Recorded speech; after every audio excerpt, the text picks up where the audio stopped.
Chapter 29-28. A nursery? Xianxia slapped her forehead hard. Oh no! I forgot. I haven't had time to prepare a nursery. This little guy came too suddenly, so I wasn't mentally prepared at all. She felt a little regretful. She couldn't see anything clearly now, so it was hard for her to give any suggestions. She also couldn't personally design a princess room. However, Wuxia said, "It's okay, I'll prepare it." Naturally, Wuxia was more than happy to do this. Even though preparing a nursery was an extremely tedious process, it was an extremely happy thing for him. Of course, this wasn't just for show. The next day, he held her hand and brought Yu and Xianxia to the counter. Xianxia was wearing sunglasses, so it was a little difficult for her to walk. Yu and Xianxia suggested that they hire a nanny to support her. However, Wuxia was worried about the servants. If they were careless and accidentally bumped into something, he would be the one who would be heartbroken. After they got out of the nanny van, Wuxia supported her. Xianxia held his hand and carefully took a step forward. However, she seemed a little timid. She couldn't see anything, so every step she took was extremely careful. "Just hold my hand." Wuxia held her hand tightly and said, "Follow me, don't be afraid."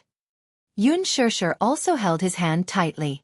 In a situation where she couldn't see anything clearly and the whole world was dark, even if someone was holding her hand, she would still be subconsciously worried about what the road would be in front of her with every step she took. It was as if she was walking on the edge of a cliff, and she was on tenterhooks. It was difficult for ordinary people to understand this kind of uneasiness.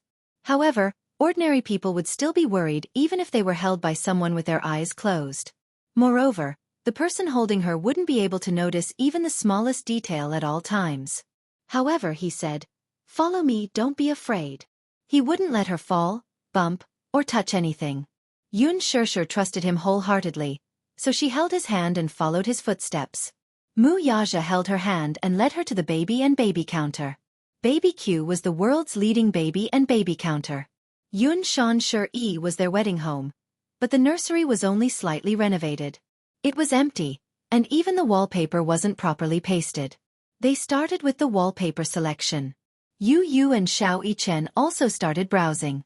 The shop assistant brought over a thick stack of books. Wuxia flipped them page by page. They were all European designs, and there wasn't anything that caught his eye. "Girls should be pink, right?" Xianxia said, "When I was young, I especially liked pink. If she's a daughter, she should take after me in this aspect." In every girl's heart, there was a princess dream. She imagined herself to be a princess in a fairy tale, waking up in a fairy tale-style room every day. Opening her eyes, she would see a pink world and a big bed covered with pink bed curtains. She would enjoy the dreamlike world to her heart's content. Wuxia snapped his fingers and said, "Yes, pink. Girls all like pink." He didn't realize it at first. The shop assistant understood what he was hinting at and immediately brought over a stack of books. They were all pink wallpaper designs. Wuxia started flipping through them seriously. He was picky, and just the wallpaper alone took him a lot of effort. Chapter 29-29. After choosing the wallpaper, the family started to choose the crib, toy box, wardrobe, and decorations. "Can I trust your taste?" Xianxia was a little doubtful. She didn't know what the princess room would look like. Could it be? It would be ugly? A man's taste was always hard to explain. She was going to cry if it turned out to be a mix-and-match trend. However, Wuxia was very confident in his taste. Yu approved of the effect of his decorations. Of course, Xianxia's opinion was put aside. He didn't seem to know much about aesthetics. When asked, he said innocently, "As long as little sister likes it." Yu couldn't help but complain. "Little sister isn't born yet. How do you know if she likes it or not?" When Xianxia heard this, she couldn't help but complain. "We haven't even confirmed whether it's a boy or a girl. How do you know it's going to be a little sister?" "Oh, you're right." Yu suddenly clenched her fists and said, "What if she gives birth to a little brother?" When Wuxia and Xianxia heard this, they were stunned for a few seconds. Yu said meekly, "I hope it's a little sister too, but what if it's not? Maybe. Things won't go according to our wishes." Wuxia and Xianxia's expressions darkened. They seemed to have thought of this possibility as well, and there was a hint of melancholy in their eyes. When the time comes and it's a boy, living in a pink crib seems a little uncomfortable. Xianxia couldn't help but add, "Impossible. Your genes are so strong. If you gave birth to 2 boys in a row, the chances of the third being a boy are very high," Xianxia continued. Wuxia snorted coldly and said, "Impossible. It must be a girl. Anyway, we'll just decorate it according to the princess room." Yu suddenly pulled Xianxia aside and whispered, "Chen, Daddy is so biased. If Mommy really gives birth to a little princess, won't we lose our place in Daddy's heart?" "I don't know about you, but as for me," Xianxia teared up, "I don't seem to have any status." Yu pursed her lips. "Really?" Chen felt so wrong that he was about to cry. "Daddy didn't put in so much effort to decorate my room when I was young. I've never had much of a presence in his heart." "Daddy favors girls over boys?" Yu came to a conclusion. "Ugh." Xianxia stroked his chin. "However, I still hope that Mommy will give birth to a little princess. I've wanted a little sister for a long time." Yu added, "Me too. A little sister is so cute. She's so soft and adorable. I can even imagine her smiling at me. Her eyes will curve into crescents as if there are countless little stars in them. She's so beautiful." Little Ichen's heart was bursting with anticipation. The image of a cute little girl smiling innocently at him appeared in Yu's mind, and his heart almost melted at the thought. Thus, the 2 little guys reached a consensus. That was, it didn't matter if she fell out of favor in front of her daddy. It didn't matter if she lost her status. The most important thing was that they liked a little sister. Regardless of whether they lost daddy's favor or not, having a little sister was more important. Is liking a daughter a hereditary trait? Yu thought about it seriously. If it were me, I would also like a daughter more. Chapter 29:30. Yu giggled, amused by him. Under the combined efforts of the father and son, the princess room was quickly decorated. The walnut flooring was redone, pink wall coverings, white solid wood crib, dreamy bed curtains and a beautiful crystal chandelier. Everything was as luxurious as a castle. After the princess room was decorated, Wuxia held Xianxia's hand and showed her around. Even though she couldn't see anything, Wuxia was extremely excited as he explained everything to her step by step. Xianxia touched the wall with her hand and felt that the wall coverings had a very good texture. She couldn't help but ask, "What color is the wall coverings?" "It's pink, but it's not just a wall coverings. There's a piece of wallpaper with a picture of a pink unicorn." The pink unicorn was Legends Group's mascot. After Yu took over, he designed a new generation of mascots. Later on, it was printed as a label and printed on every toy package. Later on, this rainbow unicorn had its own name and became the symbol of Legends Group. The children loved this unique and cute little unicorn, and later on, it gave birth to countless products. Yu saw this picture on the wallpaper by chance and felt that it was very meaningful. Hence, he discussed with Wuxia and put up this side of the wallpaper. Xianxia had to use her imagination to imagine the baby room that he had decorated. It seemed to be a little difficult, but seeing how excited the father and son were, she trusted their judgment for the time being. She originally thought that after decorating the princess room, Wuxia would stop. However, little did she know that she had yet to experience the crazy side of a certain man. One night, when Wuxia came back, he walked into the room and went to her bedside. She was resting when she heard him say mysteriously, "Sure, guess what I brought back today?" "What?" She was curious. She didn't know what he had brought back with him. He smiled and said casually, "I bought many dresses for my daughter." Xianxia was stunned and at a loss. "Skirt," Wuxia immediately ordered. Outside the door, the servants came in with stacks of dresses and placed them in front of her. Xianxia couldn't see anything. She only felt that the clothes in front of her were piled up into a mountain. Ever since the naming incident, a certain man seemed to be especially enthusiastic about the little guy in her stomach. Wasn't it a little too extravagant to buy dozens of dresses all at once?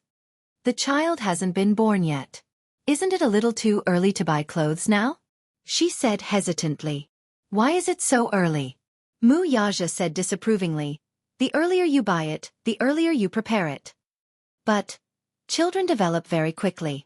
If you buy so many pieces, The child might not be able to wear them in time. No. Do you think I haven't considered that? He scratched the bridge of her nose lightly and said slowly, the dresses I bought are all different sizes.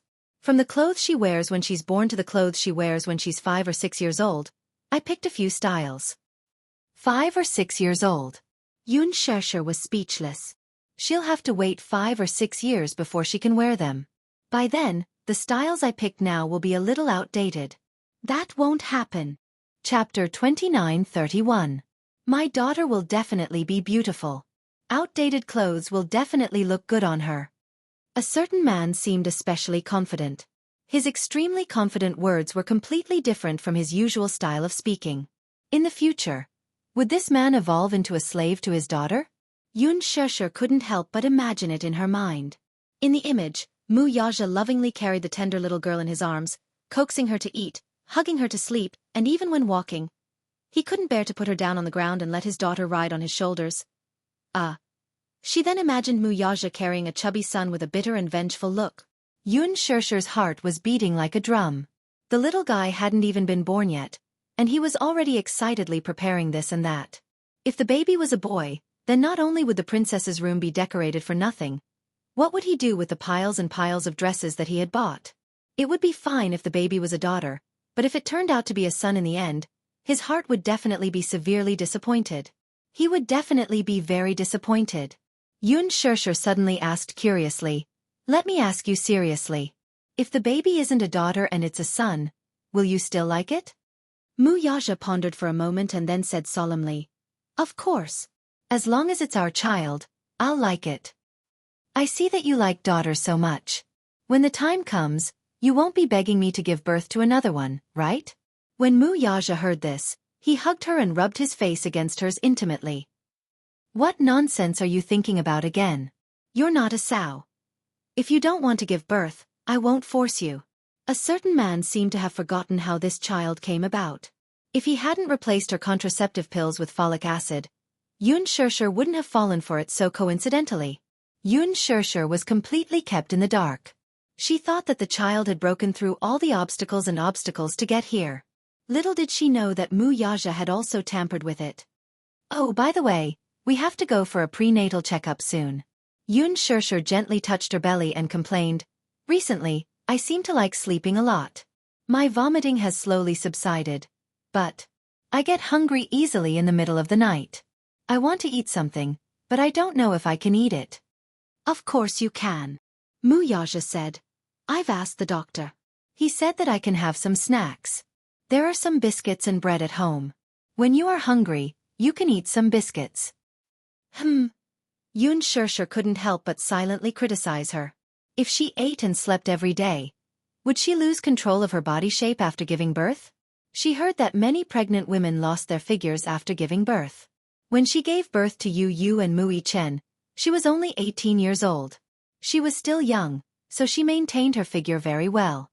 But now, she was in her 20s.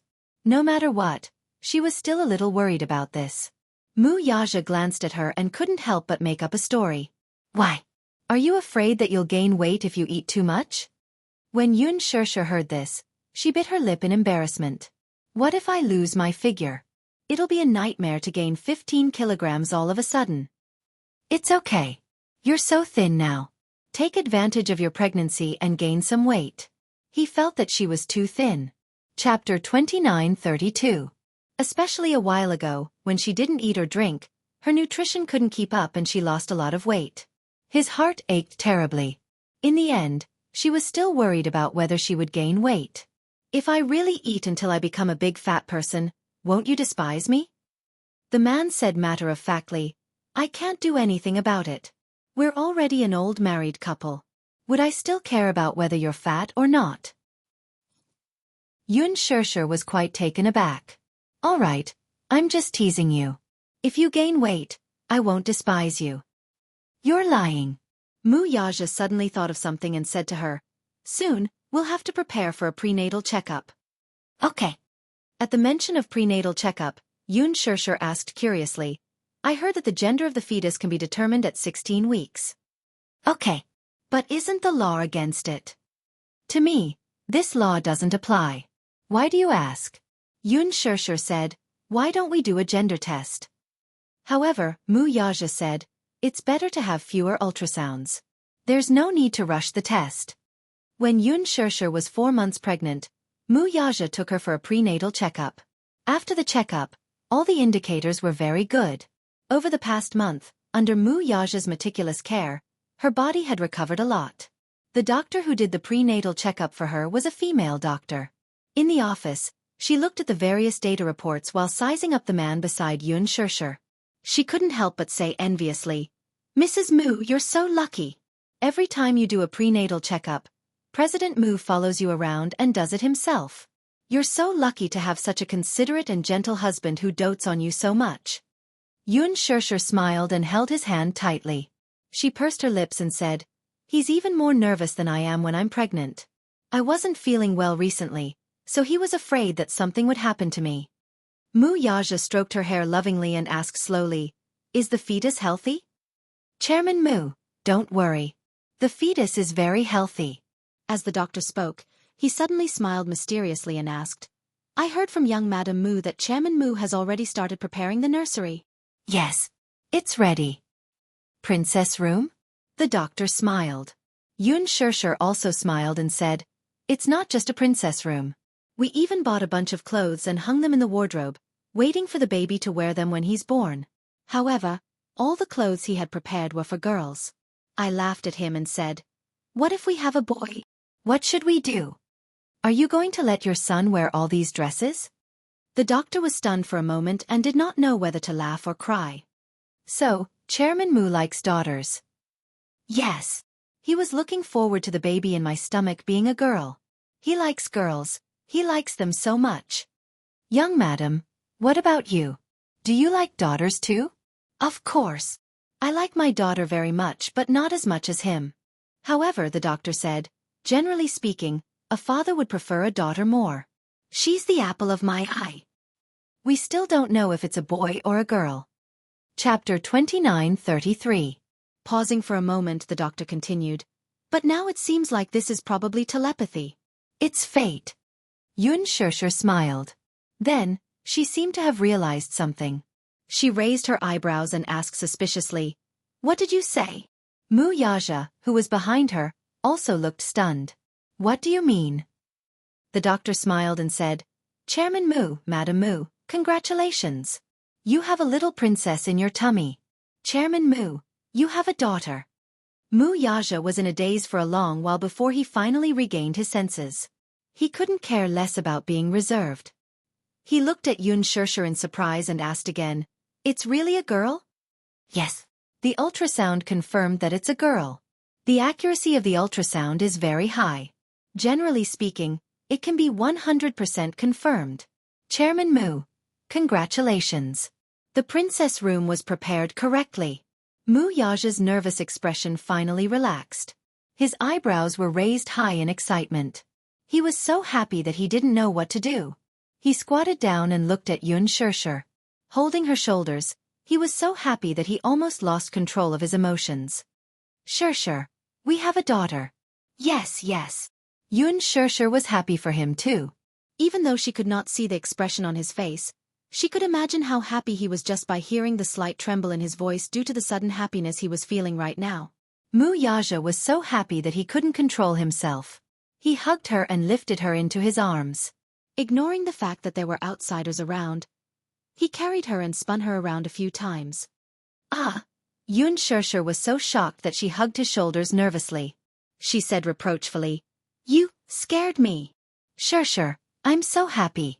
I can't believe that this is real. Wuxia hugged the back of her head. His thin lips couldn't help but curve into a gentle smile. He thought about how soon the child would be born and he would be able to carry a little princess. His mood was like a hydrogen balloon that wanted to fly into the sky. Put me down.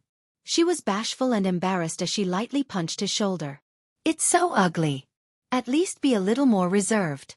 The doctor laughed and said, I've been in the obstetrics and gynecology department for so many years, and I've seen many such scenes.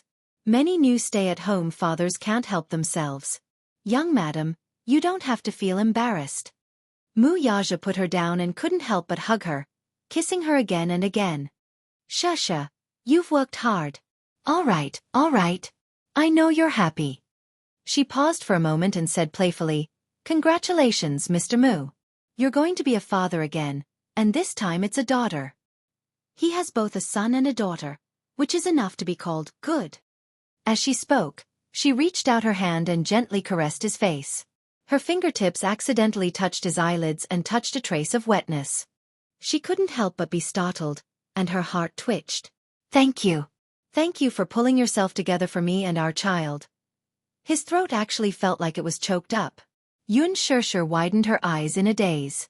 However, she heard him say in a low voice, Did you know? I almost thought that I was going to lose you. As Wuxia spoke, he held her hand and gently kissed her fingertips. Because of this great happiness and excitement, his eyes couldn't help but redden. There was the joy of regaining what he had lost. The happiness of surviving a disaster. Hearing his extremely tense voice, Xianxia's eyes also welled up with tears. Chapter 29:34. During the period when Xianxia left her, she was immersed in immense guilt and pain, so much so that she neglected his feelings for a while. At that time, she was in a muddle-headed state. She guarded the pain in her heart day and night, constantly licking her wound. Little did she know that he was also carefully protecting her.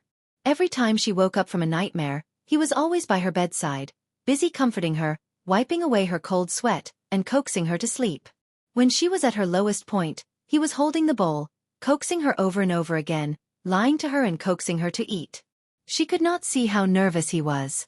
But sometimes when she was half awake, she could feel that he was by her bedside, gently holding her hand, unwilling to let go. She did not know about his suffering, much less his pain. He was not good with words, much less expressing himself. Haman was an extremely introverted man. His emotions were hidden deep in his heart. During that period of time, he was also suffering. He did not know how to share her pain, nor did he know how to bring her out of that shadow. He was a man who got jealous easily. In the past, she could not even mention Xianxia's name. But at that time, she was watching Xianxia's videotape and sat there in a daze for the whole afternoon. He watched from the side, feeling helpless and heartbroken. He whispered in her ear countless times, Xianxia, you still have me. Xianxia is no longer around, but you still have me. I can't lose you. Wake up, okay? Can you let yourself go, please? Let yourself go. Don't torture yourself anymore. If you get better, I'll accept any price. He held her shoulders more than once and said word by word, Sure, Xianxia is not the only one who is willing to protect you with his life. There's me too. I can do it too. Don't I love you with my life too? But every time he saw her indifference, he could do nothing but hold her in his arms with heartache. She often woke up from nightmares, and when she woke up, she would sit there motionless, tears constantly falling. He hurriedly wiped her tears and endured the bitterness in his heart. God knows when he saw her tears, his heart was about to be torn apart. Her heart had died, leaving behind his heart, which was constantly trembling in fear. For the first time in his life, he felt a bone-deep fear and dread. He was afraid that she wouldn't be able to make it. He was afraid that she would leave him and the child in her stomach. He was afraid. He had lost her. Later, her maternal instincts were awakened, and she began to try to eat, to try to talk, to try to get back on track. He was pleasantly surprised, but he was still very careful. He didn't want to touch her or hurt her at all. He didn't dare to be too happy. He was afraid that God would be jealous of him and take revenge on him. Once his dream was shattered, he would lose everything.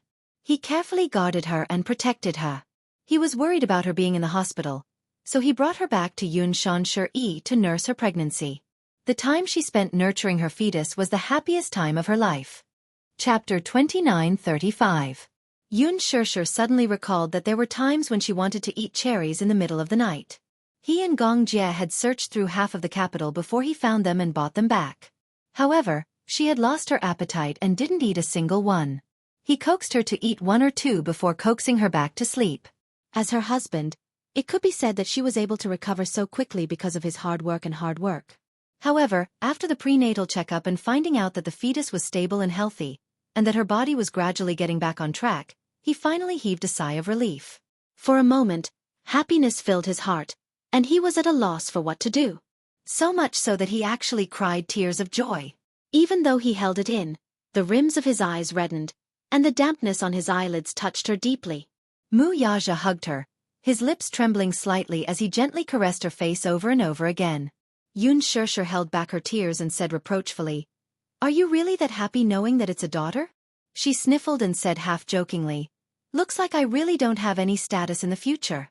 Our daughter has become your heart, your liver, your spleen, lungs, and kidneys. What about me? Don't tell me I've become your duodenum, your appendix?" Wuxia smirked and said, "How can that be? Seeing how excited you are, I feel that I definitely won't have any status in the future. Our daughter is my heart, and you are my lungs. Both of them are equally important. The lungs don't seem to be as important as the heart." Xianxia deliberately fussed with him. "Look, our daughter is like a heart. Without our daughter, will your heart not be able to beat?" Upon hearing this, Wuxia laughed. Thinking that she was jealous, he couldn't help but laugh. "You're even jealous of your own daughter? Can't I be? Do you have a problem with that?" Sure. Wuxia held her face lovingly and looked at her delicate face lovingly. He smiled gently and said, "But without you I can't even breathe." Xianxia was stunned. She was deeply moved by his incomparably sincere words. "Without you, I can't even breathe." She hugged him tightly as tears welled up in the corners of her eyes again. She couldn't stop sobbing. "Thank you for waiting for me for so long." She pursed her lips and hot tears fell on his shoulder. She smiled and said, "I won't be so willful in the future. I won't scare you anymore." "Yes." Wuxia smiled. She didn't know how much tenderness was hidden in his gaze when he looked at her. When Yu and Xianxia returned home from school, they could smell a sweet scent the moment they opened the door. When Xianxia smelled it, he almost drooled. He sniffed greedily for a long time, and his eyes lit up. "Wah! It smells so good." Yu smelled it and said, "This is the aroma of cake. Is it some important festival? Or is it someone's birthday?" He thought about it and realized that no one in the family was celebrating their birthday. The two little guys squeezed into the dining room one after the other. They saw Xianxia sitting at the dining table with her hands supporting her cheeks. There were several delicious dishes in front of her, and in the middle was a 12-inch cake. It was sweet and tempting. "Wow!" Xianxia wiped his saliva. He was already famished when he returned home from school. When he saw this sumptuous scene, he was undoubtedly salivating. "You're back." Chapter 29:36. Yu and Xianxia looked at each other and asked curiously, "Mommy, what's the occasion today? Why did you make a cake?" "Do you want to know?" Xianxia smiled mysteriously but deliberately didn't say anything. Wuxia walked out of the kitchen with a jug of fruit juice and an apron around his waist. He looked like a house husband. Xianxia said that she wanted to drink freshly squeezed fruit juice, so he went into the kitchen and studied it for a while. Finally, he figured out how to make a jug of fruit juice. Yu's face turned slightly pale when she saw this. She looked at the table full of dishes and then at the apron he was wearing. The corners of her lips twitched. "Daddy, did you make this table full of dishes?" Wuxia placed the jug of fruit juice on the table and glanced at them. Before he could say anything, a voice came from behind him. "Of course not." An angry voice came from the kitchen. Yu and Xianxia looked over and saw Hua Jin walking out of the kitchen with an apron around his waist and beads of sweat on his face. He said angrily, "How could your daddy possibly know how to cook? I made all of these. I ordered the cake from a cake shop. You know how to cook?" Yu was even more surprised. "Of course." Hua Jin patted his chest and said, "I've been cooking since I was young." Yu didn't say anything on the surface, but she was secretly criticizing him in her heart. Would he get food poisoning after eating all of these dishes? Xianxia was also skeptical and didn't believe in Hua Jin's culinary skills. Yu said, "Mommy hasn't answered me yet. What kind of occasion is it today?" She even invited brother Hua Jin over. Hua Jin felt even more wronged when he heard this. "Why? Can't I be a guest if it's not an important occasion?" Yu chuckled and stuck out her tongue. Hua Jin continued, "Also, you should change the way you address me. Call me uncle." "Uncle." Alright. You, Xiaoichen, it's time to eat. Go wash your hands quickly. I'll tell you the good news after you're done washing your hands. When Yu and Xiaoichen heard that it was good news, they didn't hesitate and immediately ran into the bathroom. When they returned to the dining room after washing their hands, Hua and Mu Yaja were already seated at the table. By the time they were done washing their hands, they returned to the dining room table. The two little lads sat down and asked eagerly, "Mommy, it's time for you to answer us, isn't it?" "What's the good news?" Mu Yaja and Xianxia looked at each other. The former was smug while the latter was a little shy. Under Yu and Xiaoichen's curious gazes, the man leaned forward and said mysteriously, "You're going to be older brothers." Yu didn't think much of it when she heard this. "Is this the good news?" "We knew it a long time ago." Xianxia said angrily. "Stop teasing them." Mu Yaja put his arm around her shoulders and smiled. Then he said to Yu and Xiaoichen, "Congratulations, you're going to have a younger sister. Don't you think this is something worth celebrating?" Younger sister. Yu and Xiaoichen were stunned for a moment. Xiaoichen was the first to react. He straightened his neck in excitement and said in surprise, "Really? Daddy, how did you know?" Yu looked at Mu Yaja strangely from the corner of her eyes. She was a little doubtful. That's right. Daddy, how did you know? Don't tease us. You're making us happy for nothing." Mu Yaja raised his eyebrows and deliberately kept them in suspense. Chapter 29:37. Xianxia smiled and continued, "Today, Mommy went to the hospital for a prenatal checkup. The doctor told us after we did an ultrasound. He said that I'm carrying a little princess in my stomach. Aren't you going to be older brothers?" When Xiaoichen heard this, he was so excited that his eyebrows danced. "Wow! Really? Oh my God! It's really a little sister. Is my dream finally going to come true?" "Don't get so excited." Yu patted his shoulder and pretended to be calm. "Are the ultrasound results accurate?" "I heard that some ultrasound results may not be accurate." "Of course it's accurate. Silly." Mu Yaja glared at him and asked, "Are you saying that you prefer a little brother to a little sister?" "No." Yu instinctively insisted, "I prefer a little sister." But the surprise came too suddenly. Yu looked at Xiaoxia's face, which was brimming with happiness. Then he looked at Mu Yaja and Hua Jin's faces, which were also filled with surprise. He finally believed it. However, compared to Xiaoichen, the way he expressed his surprise was very restrained, just like Mu Yaja. He pretended to be calm as he held his drink and tried to take a sip of juice to calm himself down. However, after drinking half the glass, he still couldn't suppress the ecstasy in his heart.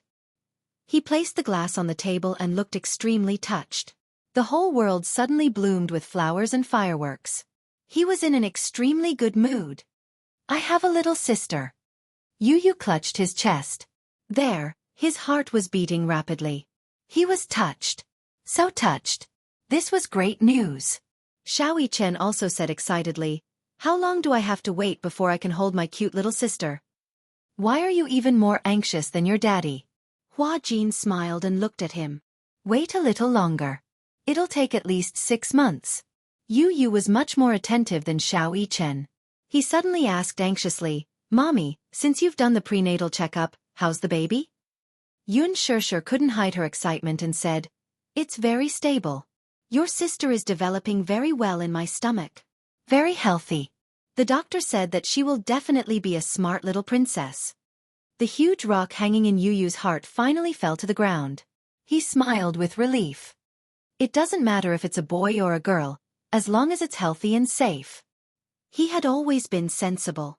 Even though he yearned for his mommy to give birth to a younger sister, as an older brother, he would definitely dote on this younger sister. But some time ago, mommy's health was terrible. He either went on a hunger strike or went blind. During that period of time, he felt as if the sky was about to collapse. Later on, he brought her home to nurse her back to health. Daddy pushed away a lot of work and took good care of her. The whole family was on tenterhooks, afraid that something would happen to the child in her stomach and bring another blow to mommy. However, now that the prenatal checkup was done and the baby was doing well, he was completely relieved. Today is really a good day to celebrate. Hua Jin poured fruit juice for everyone and took the lead to raise his goblet. He said encouragingly, "Shouldn't we toast to celebrate?" "Okay." Mu Yaja nodded. Xianxia smiled and reached out to touch the goblet. When Mu Yaja saw this, he thoughtfully pushed the goblet to her. She held it firmly and raised it carefully. She smiled sweetly and said, "Cheers." Cheers. Everyone raised their goblets in unison and clinked them gently with hers, making a pleasant clinking sound. Cheers. Everyone cheered in unison. Mu Yaja was especially happy. He drank the fruit juice in one gulp. Yu also drank the fruit juice in his goblet. When no one was paying attention to him, he gently reached out and quickly wiped the tears from the corners of his eyes. Beside him, Xiao Yichen's sharp eyes noticed this and couldn't help but hug his shoulders emotionally. He smiled and said, Yu, we're going to be older brothers." Chapter 29:38. Xianxia felt extremely blessed. Especially when she heard the sounds of the two little guys dancing around her and blowing out the candles. Hua Jin was making a racket at the side, bickering with little Yi Chen as they divided the cake. Yu, on the other hand, was pestering her, asking if she had thought of a name for his sister. A name? Xianxia narrowed her eyes and smiled. She asked tentatively, "I thought of many names and discussed it with your daddy. Your daddy said that Yue Yao is a nice name. It's poetic." Yu's face twitched. He said in disdain, "Yue Yao? That's not a nice name. Daddy has no taste at all." When Mu Yaja heard this, he smacked the back of his head unhappily. "Ouch. It hurts." Yu held the back of his head and pouted unwillingly. "I didn't say anything wrong. Daddy, why did you hit me? What's wrong with Yue Yao?" "What's wrong with it?" Yu argued. "Don't you think that the name is too old-fashioned?" Xianxia couldn't sit still anymore. When she heard Yu's complaints, she felt wronged. She wanted to cry but had no tears.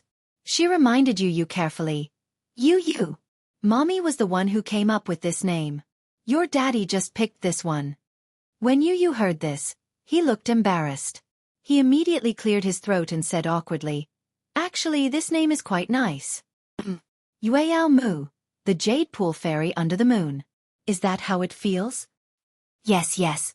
This explanation of the name simply hit the nail on the head. Xianxia said contentedly, "That's what I meant. Yue Yao. What a beautiful name. Yue Yao Mu Yue Yao. This name is not bad." Yu flattered. "Mommy is indeed a top student. She can actually come up with such a nice name." Mu Yaja, who was standing at the side, was a little dissatisfied. His face was extremely dark. He reached out and pinched Yu's ear, pulling him to his side. "Yun Tianyu, is this your stance? Just now in front of me, you kept saying that this name didn't sound good and complained about it over and over again. Why is it that when Mommy said that she came up with this name, you kept praising it?" Yu shamelessly. "Because it's really nice. If her surname was Yun, it would definitely sound even better." "Surname Yun?" Hearing this, Hua Jin raised an eyebrow, touched his chin, and suddenly laughed. Indeed, Yu has a point. Yun Yue Yao is indeed much nicer than Mu Yue Yao. Mu Yaja. Mu Yi Chen also chimed in. Yun Yue Yao is nicer. Yun Yue Yao is nicer. All right, let little sister take Mommy's surname. Hearing this, Yu chuckled and said half-jokingly, "Daddy will be heartbroken and can't bear to. If little sister's surname is Mu, Daddy may not be willing." No. Mu Yaja, however, said, "Yun is fine too." He lowered his gaze and looked lovingly at Xianxia's slightly bulging belly. He smiled and said, "Whether her surname is Yun or Mu, she's still my daughter." Wah! Yu was excited when he heard this. "Daddy, are you really willing? If little sister and Mommy have the same surname, then little sister and I will have the same surname." Chapter 29:39. On the surface, he was all smiles, but deep down, Yu was well aware of this fact. Mu Yaja really did not have much of a fixation on the issue of surnames. Back then, when he officially announced Yu's identity to the public, he did not say that he would change Yu's surname. That was because Yu said that Yun Tianyu was a name given to him by his mother, and he could not change a single word of it. His surname was Yun, and it would be Yun for the rest of his life. He would never change it back to Mu. Mu Yaja knew how stubborn he was, so he naturally would not insist on it. However, Yu did not expect his father to not have much of a fixation on his sister's surname, either. So, it's decided then? Yun Shishir smiled and sought his opinion. Yun Yueyao? I think it sounds good too. All right. What's important is that you think it sounds good. Yu and Xiao Yichen were caught off guard and were fed a mouthful of food. Daddy, Mommy, is it really okay to torture us like this? They are still children. Can't you let them off? Let's eat the cake. Yu mercilessly interrupted the loving scene between the two and started to eat the cake. Hua Jin had already cut and distributed the cake. Yu placed the biggest piece in front of Yun Shishir and smilingly said, Mommy, quickly eat. HM? Yun Shishir reached out to feel for the cutlery. Yu considerately passed the cutlery to her and said reproachfully, Mommy, it's not convenient for you to eat. If you need anything, just tell me, and I'll get it for you. I can't always rely on you. Yun Shishir continued, Don't tell me that I can't see for the rest of my life and have to rely on you to serve me. It's only right for a son to serve Mommy. Yu emphasized. Besides, who said that Mommy won't be able to see for the rest of her life? At the mention of this, Hua Jin furrowed his brows and asked worriedly, Oh yeah, did the doctor say when the surgery will be decided? The smile on Yun Shishir's face stiffened slightly. Mu Yaja glanced at him and frowned. Suddenly he said, The doctor said that if we do the surgery now, the medication might affect the fetus in the womb. Why? Hua Jin did not know that much. He only knew that if he lost his sight, he could have a cornea transplant as soon as possible so that he could regain his sight. Because during the surgery, some of the drugs used will have a certain degree of toxicity. During a pregnant woman's pregnancy, there were some drugs that had to be avoided at all costs. Otherwise, it would easily affect the normal development of the fetus. In serious cases, miscarriages and deformities were possible. Shishir wanted to protect the child. No matter what, even if she won't be able to see for the rest of her life, there's still me. Yun Shishir smiled and interlocked her fingers with his. Her smile was gentle. Hua Jin furrowed his brows, looking worried. He clenched his fists and said hesitantly, A cornea donor should be something that can only be found by chance. I heard that there's a donor now, so we should be able to perform the surgery immediately. Mu Yaja was stunned for a moment. He looked up, and a strange look flashed across his face.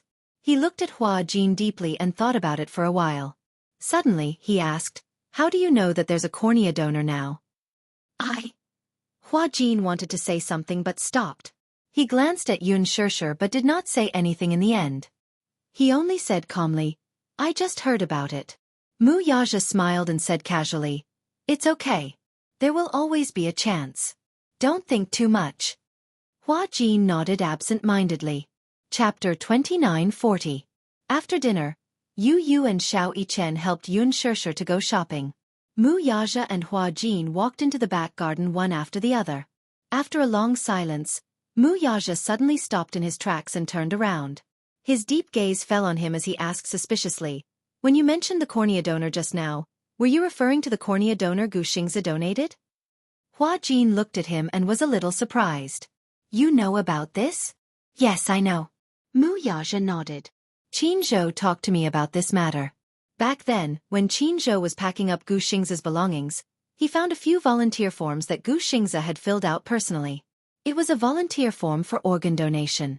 Qin Zhou could not help but be a little surprised. He did not know when Gu Xingzi had signed this volunteer form. In addition to the liver and kidney, it also included a pair of corneas. Gu Xingzi's corneas. Initially, Qin Zhou could not bear to see Gu Xingzi leave this world in one piece. He could not bear to see Gu Xingzi's body being riddled with holes by those cold surgical machines after his death. Therefore, he had originally planned to burn these volunteer forms. However, in the end, he thought of Yun Shishir. If Gu Xingzi's organ donation could save other people's lives, wouldn't it be a special way to continue living in this world? Even if he left this world in one piece, he would only be burned to ashes in the end. If other patients were given a new lease of life because of his organ transplants, to Qin Zhou, it was as if Gu Xingzi had also been reborn. Therefore, He took the volunteer forms and went to the hospital. Soon, the hospital dissected his body and removed the donated organs. Finally, they carefully removed his corneas. Qin Zhou found Mu Yaja and gave him a suggestion. Before Xianxia was born, he filled in a few donation applications. One of them was a pair of corneas. But time is of the essence. Unless Xianxia performs the surgery as soon as possible, I'm afraid there's no hope. Corneal transplantation was not as simple as it seemed. Donors were difficult to find because the current world's views were not so advanced. Most people were more conservative when it came to death. Furthermore, the donation form had to be filled in before death. In the eyes of the people, this was too unlucky. In addition, there were more and more patients with eye diseases, and there was a serious shortage of corneas. The reason why it was said to be a rare opportunity was that cornea transplants required a lot of time. Generally speaking, the cornea donor must be immediately stored in the preservation solution within 48 hours after removal and put into surgery as soon as possible. Other than a few large cities, other small cities did not have any eye banks to store them. Therefore, once a cornea donor was found, surgery was needed immediately. Otherwise, the success rate of the surgery would be difficult to guarantee. Qin Zhou hoped that he could use Xianxia's cornea to restore Xianxia's sight. I think Xianxia must be very willing to use his cornea in exchange for Xianxia's sight, right? Xianxia can also take Xianxia's place and see this prosperous world, Qin Zhou said. Mu Yaja frowned. It had been 8 hours since the cornea was removed. In other words, the surgery had to be performed as soon as possible. But, Chapter 2941. Qin Zhou was puzzled. Chairman Mu, what are you thinking about? Don't you know that this is the best opportunity? You have to know that cornea donors are hard to come by. In addition, there's a strict time limit. The surgery can't be carried out immediately after finding a cornea donor. Or is it because this pair of corneas was removed from Xianxia's eyes that you're upset about it? No. Mu Yaja smiled. He protected my woman. I have only respect and gratitude for him. I'm not so petty as to hold a grudge against a man who saved my woman's life. Qin Zhou bit his lip. Then why don't you let Xianxia undergo the transplant? The pressure and guilt caused by Gu Xing's death has already crushed her. Mu Yaja sucked in a deep breath of cold air. She's pregnant now. The child in her belly is the only hope for her to pull herself together again. But if she undergoes the surgery now, the child will definitely be lost. If she's conscious, she won't bear to do it either. If the surgery is done without her knowing, she'll definitely break down if she finds out. The point is, I don't know how sad she'll be when she finds out one day that she can regain her sight because of Gu Xing's cornea donor. Qin Zhou was speechless for a moment. Mu Yaja looked at Qin Zhou deeply. You should know that she won't be able to accept such a thing. He left the world because of her, yet he used his cornea to restore her sight. This is too heavy for her to bear. But, Qin Zhou was still a little hesitant. The doctor won't recommend the surgery if it's carried out immediately. Mu Yaja continued, she's not in a good mental state now. I'm afraid that it's dangerous. Qin Zhou saw that Mu Yaja was persistent, so he gave up. Hua Jin was a little surprised when he heard this. You mean that the time limit of the cornea donor is tight? Once it's removed, the transplant must be carried out immediately. Before the surgery, we still need a day to prepare. Mu Yaja smiled faintly. There's not enough time. So? Hua Jin clenched his fists and was a little sad. Then, Gu Xing's cornea now. I heard that it was transplanted to a 7-month-old child. Child? Yes, a boy with a congenital cornea defect. Fortunately, this child and Gu Xing's are fated. The operation was very successful and there were no signs of rejection. Mu Yaja pursed his lips.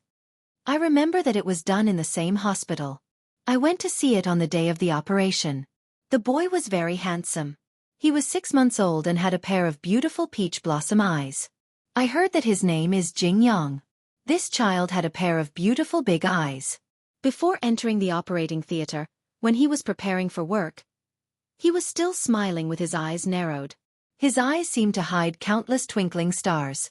When he grows up, he should be a handsome young man. Jianghu. Hua Jin muttered the name and suddenly smiled. That's good too. From the looks of it, this is a new lease of life for Gu Xing's. However, He could not help but feel a little disappointed. It was different from a person who was born blind. Xianxia's vision was normal, but once she lost her vision and fell into desolate darkness, what kind of despair would that be? Chapter 29:42. Hua Jin muttered the name and suddenly smiled. That's good too. From the looks of it, it's a new lease of life for Gu Xingza. However, he could not help but feel a little disappointed. It was different from people who were born blind. Xianxia's vision was normal, but once she lost her vision and fell into darkness, what kind of despair would that be? Every time he saw her fumbling around while trying to take something out by herself, his heart ached when he saw that strenuous look on her face. However, every time he saw her sitting quietly on the sofa with her head lowered and caressing her lower abdomen lovingly, her entire body exuded a motherly glow that was gentle and warm. It's okay. In the future, there will always be a cornea donor. I'll pay more attention. Hua Jin said optimistically, it won't be too late to undergo the surgery after you give birth and your condition stabilizes. Okay. When Xianxia and the two little kids returned home from their walk, Hua Jin had already washed the dishes. Xianxia was full of praise. Uncle Hua Jin is so amazing. Your cooking skills are not bad, and you wash the dishes very cleanly. Hua Jin could not help but laugh when he heard that. He squatted down and reached out to pinch Xianxia's pink cheeks. Do you really think that my cooking skills are good? Yes.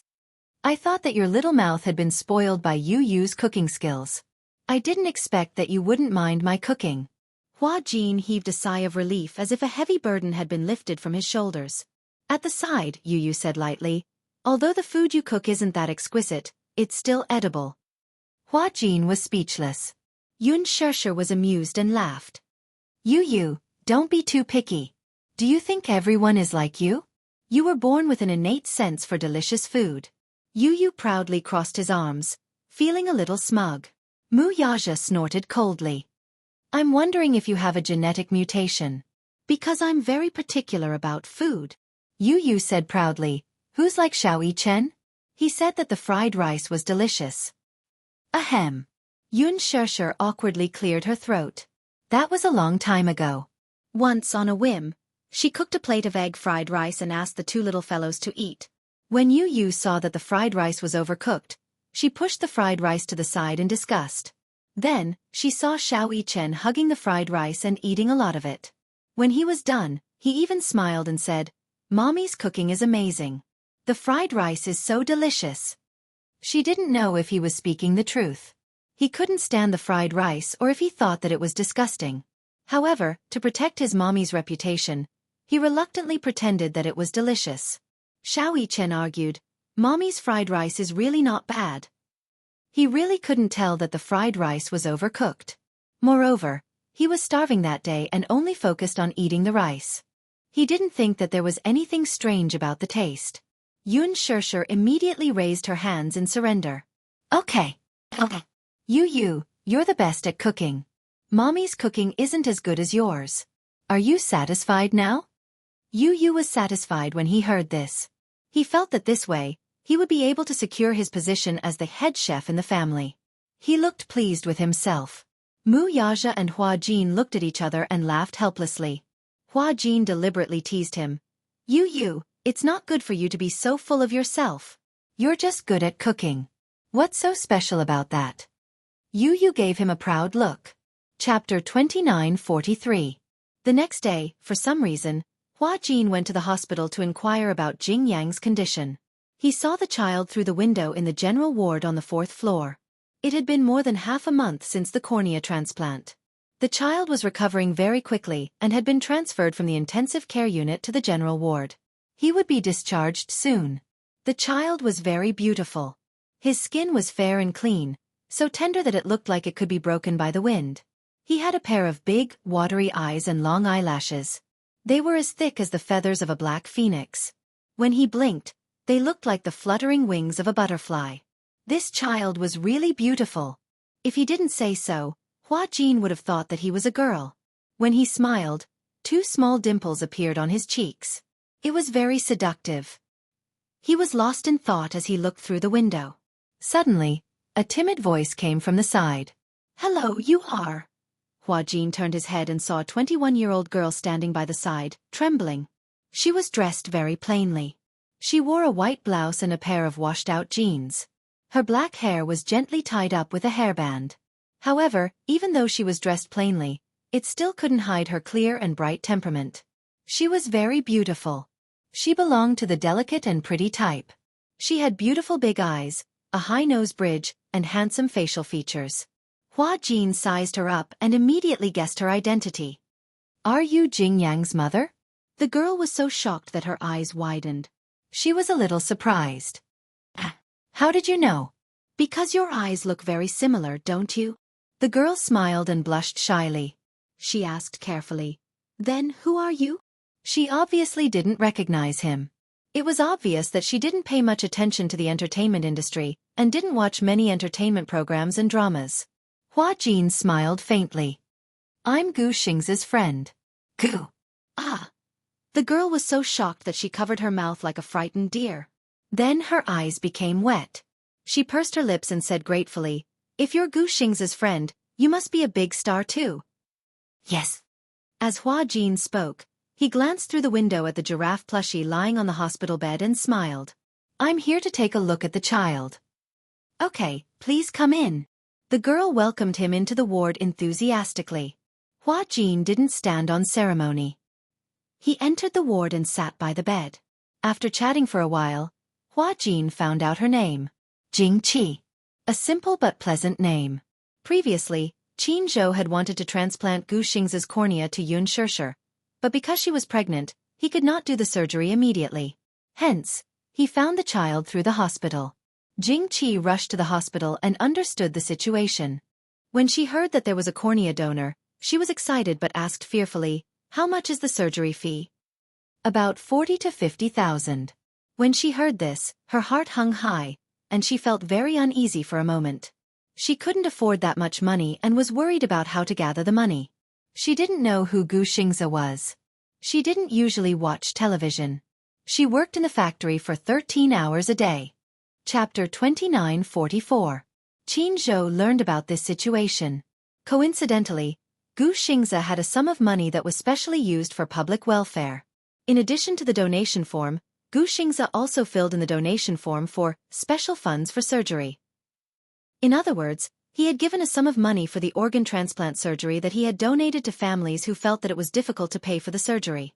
When Qin Zhou mentioned this to Jingqi felt especially guilty. After repeated insistence, she wrote an IOU and gave it to Qin Zhou. She also said solemnly, "No matter what, I have to return this money. Although I don't know when I'll be able to repay it, I'll try my best to repay it." The surgery was very successful. Jing Yang's vitality was especially strong. Other than his congenital eye disease, his small body was very healthy. This little guy especially loved to laugh. He had a pair of extremely beautiful eyes. When he smiled, it was warm, as if countless twinkling stars were hidden in them. The moment the gauze was removed, the 7-month-old child let out a bell-like laugh when he saw the nurse's face. The nurses especially liked this little guy. Why does this little guy like to laugh so much? He can't stop laughing. It's too funny. During the surgery, I didn't see him cry even when he was anesthetized. I heard from his mother that when he was born, he was different from other children. When other children come out, they cry loudly. What about him? When the nurse who delivered the baby patted his butt, he immediately laughed. That's really rare. Hua Jin looked at the boy who was being teased by the nurse and refused to let go of the doll. He could not help but raise his eyebrows. "So cute." "Thank you," Jingqi said politely. She nervously fiddled with her palms and then said gratefully, "I never dared to hope that the child could recover his vision. Because the cost of the surgery is too high. It costs tens of thousands. Our family can't afford so much money." Hua Jin could not help but feel a little strange. He looked around and saw that there was no one else in the ward except her. He could not help but ask curiously, "Where's your husband?" Jingqi was embarrassed for a moment and immediately said, "He's quite busy and rarely has time to take care of us." "Oh, I see." Seeing that she didn't want to talk about it, he didn't ask any more. "After the child was born, we were diagnosed with an eye disease. We have been waiting for a cornea donor. But I didn't expect that I would be so lucky. The opportunity came so quickly that I didn't have time to prepare the surgery fees. However, 40 to 50,000 yuan was an astronomical figure for her. After 6 months of scrimping and saving, she only managed to save a little more than 10,000 yuan. She was already trying her best to save money. She couldn't possibly skimp on the child's expenses. She was worried that the child wouldn't develop well. Her monthly salary at the factory was more than 4,000 yuan. After deducting her expenses and the fact that she had a child, it was another large sum of expenses. She had worked so hard to save up that much. She had hoped that when she had a cornea donor, she would be able to save enough money for the surgery. But unexpectedly, 6 months later, there was news that suddenly came. After she received the call from the hospital, she didn't have time to think. She took a taxi to the hospital with the child and did a series of tests. Because if he missed it, he didn't know when the next opportunity would come. Chapter 29:45. At first, I was worried that the child was too young and did not have the conditions to undergo surgery. However, after the examination, the child could undergo surgery. I was hot-headed and thought that no matter what, I had to seize this opportunity, so I didn't think too much about it and signed it. Later, I realized that I was so flustered that I didn't consider the surgery fees. If it weren't for CEO Qin's care, perhaps. Sigh. Are there very few cornea donors? Hua Jin suddenly asked curiously. Jing Qi was stunned and nodded. Yes, the supply and demand are very tight. After all, there are many people with eye diseases now, but there are very few donors. I heard that in the past, the source of corneas came from prisoners on death row in prison, but now the law doesn't allow it. Therefore, only those who voluntarily donate are very rare. Hua Jin was stunned. If it were my child, I would be willing to exchange my cornea for it. Of course. Jing Qi smiled. When the child was born, it was found that there was a problem with his eyes and he needed a cornea transplant. I asked if I could use my cornea, but the doctor said that this is not allowed by the law. It's illegal. Why? Because the cornea of a living person is not allowed to be donated. In other words, even if I was willing, the hospital has no right to perform such a surgery. Why? Hua Jin was a little agitated. Why is it illegal? Can't I donate it willingly? No, it's the same in other countries. Because it's very unfair to remove the cornea from a living person's eyes and use one person's light to exchange for another person's light. Hua Jin was stunned, and his heart clenched tightly. He had originally planned to wait until Xianxia could undergo surgery before secretly going to the hospital to remove his cornea in exchange for her light. He had asked around in the past and found out that one cornea could restore the light of 2 people. However, now that he learned from Jing Qi that living people could not donate their corneas, he could not help but feel disappointed. After leaving the ward, Hua Jin absent-mindedly stood at the entrance of the hospital. He hailed a cab and arrived at Xianxia. Xianxia had given him the key to Xianxia's house. When he opened the door and walked in quietly, he saw Xianxia holding a watering can and groping her way to the back garden. He followed her quietly, and saw how slowly she walked. Beside her, the servant followed her carefully, not daring to reach out to support her. She had a strong personality and wanted to do everything by herself. She would only seek help from the servants if it was a particularly difficult matter. Wuxia meticulously rearranged the furnishings in the house. The angular furniture was wrapped in soft cushions. It must have been hard on him to be so attentive, worrying that she would bump into something because she couldn't see. Therefore, the corners of the table, the corners of the wall, everything that had edges and corners, were covered with soft cushions. Even if he bumped into it, it wouldn't hurt. The servant saw him and was about to announce his arrival when Hua Jin immediately shushed her, indicating for her not to disturb him. She slowly moved to the door, kicked her toes, and stepped over the threshold. Only then did she reach the back garden unimpeded. She walked to the flower bed and carefully watered the Chinese roses. Chapter 29:46. Hua Jin walked to the door and saw her carefully holding onto the flowers and watering them nonchalantly. He walked over quietly, but before he could take a few steps, he alarmed the person who was carefully watering the flowers. Who's there? Xianxia turned her head and looked in the direction of the footsteps. Ever since her eyesight went bad, her other senses had become extremely sensitive, especially her hearing. Thus, she caught the subtle sound of the footsteps in an instant. Hua Jin stopped in his tracks but didn't say anything. Just as the servant was about to speak, Hua Jin immediately put a finger to his lips and motioned for her not to make a sound. Xianxia raised her eyebrows. She immediately guessed that the person who came must be playing a game of identifying people. She curled her lips and narrowed her eyes as she smiled. Hua Jin, stop fooling around. Ah! Hua Jin widened his eyes in surprise. He smiled as he walked to her side and squatted down nimbly. How did you know it was me? Your footsteps are so heavy. It can't be you or Xiao Chen. Other than him, you're the only one who can enter and leave this manor at will. After pausing for a moment, Xianxia smiled faintly. However, he's not like you. He doesn't know how to play such a boring game. Hua Jin stuck out his tongue. Sister, you're amazing. They say that pregnancy makes a woman stupid for 3 years. That's not true. You've become much smarter after getting pregnant. Xianxia raised her hand symbolically and pretended to hit him. She said angrily, I've always been smart, okay? Don't spout nonsense. As she said this, she turned her head again and continued what she was doing in a serious manner. Hua Jin stayed by her side quietly. He didn't know why, but he really enjoyed this quiet moment. He watched in a daze as Xianxia carefully watered the flowers.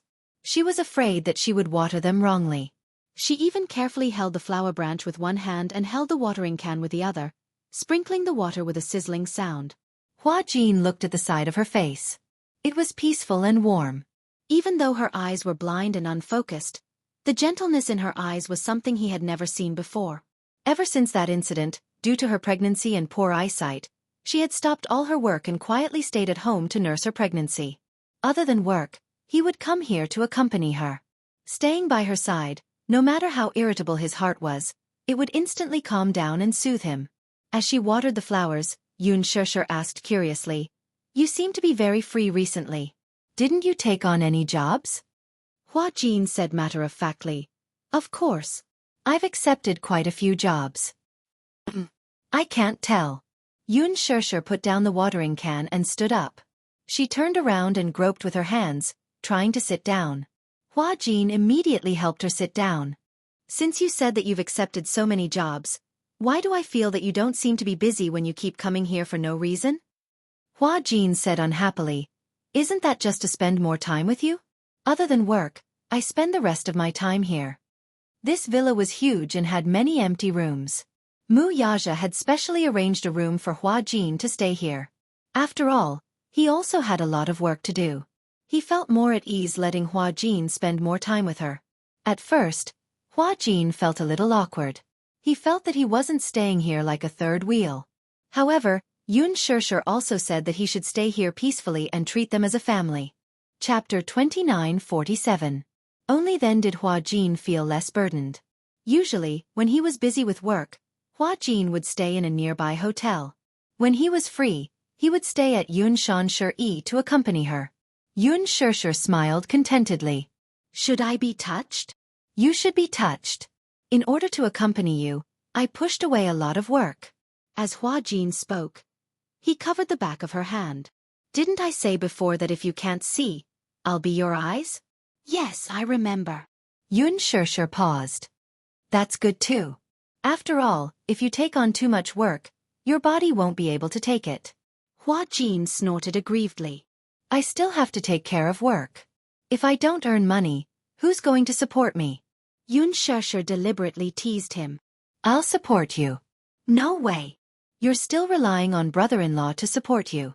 Moreover, you're a man, not a gigolo who lives off a woman. I don't want to rely on a woman to support me. Hua Jin said. Xianxia smiled and changed the topic. Suddenly she asked, Where did you go today? Hua Jin was stunned. He didn't intend to hide it and said slowly, I went to the hospital today. The hospital? Xianxia was nervous. Why did you go to the hospital? Are you feeling unwell? No. I just went to visit a child. A child? Yes. Hua Jin paused and pondered for a moment. Then he asked slowly, Did brother-in-law mention the name Jingyang to you? Jingyang? Xianxia looked confused. No. Did you know? When Qin Zhou was tidying up Gu Xingza's belongings, he found out that Senior Gu Xingza had filled in the volunteer form for organ donation when he was alive. Jianghu received Gu Xing's cornea as a donor and went through the surgery successfully. I saw this little guy today. He's very beautiful and has recovered well. Especially his big eyes. They're so beautiful. The smile on Xianxia's face froze, and her eyes couldn't help but blank out. Hua Jin saw her expression and suddenly became nervous. What's wrong? Sister, it's been so long. You should let go of Senior Xianxia, right? Ever since that incident, everyone has kept the words Gu Xianxia a secret. Although I feel that there are too many regrets, we can't always be obsessed with the past, right? Xianxia's pupils dilated. Hua Jin held her hand tightly. His handsome brows furrowed slightly as he said with heartache, "Let it go. Is that okay? Even though I know that you can't be so free and easy, it might be a little difficult. However, no matter what, you have to face it. The person who is no longer here is no longer here. The reason why I mentioned this child to you is because I want you to know that although Senior Xianxia is no longer here, he has obtained a new life in this world in another way." Hua Jin. Xianxia held his hand and calmly reassured him. "Don't worry. I won't make you guys worry like I used to." Upon hearing this, Hua Jin was still skeptical. Really? Chapter 2948. Sister. The more Hua Jin looked at her, the more his heart ached for her. He hugged her tightly and said with a sobbing tone, "Senior Xianxia's death is really not your responsibility. Don't torture yourself, and don't live in guilt. I think that if you truly love someone and give up for love, you will definitely not ask for anything in return. Gu Xingxia treats you well out of his own accord, and he has no regrets. He treats you like his life, so he definitely wants you to be well." I understand. Xianxia hugged his shoulders gently and choked. "I understand. So I'll be well, I'll be well." Hua Jin wiped her tears away, but heard her say, "I want to see that child." Seeing that he was silent, Xianxia pleaded, "Just once is good. I want to see him." "I can take you to see him, but you have to wait until tomorrow at least." Hua Jin explained, "When I left the hospital, the child was already asleep. After all, he's only 7 months old and needs to rest well." Xianxia nodded. The next day, Hua Jin turned down an interview and brought her to the hospital. When they arrived at the ward, Jianghu was not in. Hua Jin guessed that she was probably going through the discharge procedures. Jianghu said that the child had recovered very well, so there was no need for him to stay in the hospital any longer. Every day he stayed in the hospital would be a day's worth of expenses. The doctor had already hinted that the child could be discharged, so she planned to go through the discharge procedures as soon as possible. Pushing open the door of the ward, Hua Jin held her hand and walked in quietly. On the hospital bed, the child's eyes were wide open. He blinked and looked at the world curiously. Hua Jin had specially brought a gift for the little guy this time. A pink unicorn plush toy from Luji. Approaching the bed, Hua Jin helped Xianxia sit down. He leaned over to look at the little guy and said gently, "Uncle is here to see you again. Are you surprised?" "Yeah." The child stretched out his hand and pointed a tender finger at him, his eyes wide open in curiosity. Hua Jin gave him a thumbs up, and then placed the unicorn beside him. Yu's unicorn was not big. It was a medium-sized unicorn. Based on Yu's height, she could hold it with one hand. However, the little guy was only 7 months old after all. When he opened his arms, he happened to be hugged tightly. It could be seen that the little guy especially liked this furry toy. He hugged it and rolled around on the bed. The 7-month-old child had already learned to crawl around on the bed and was especially good at tormenting himself.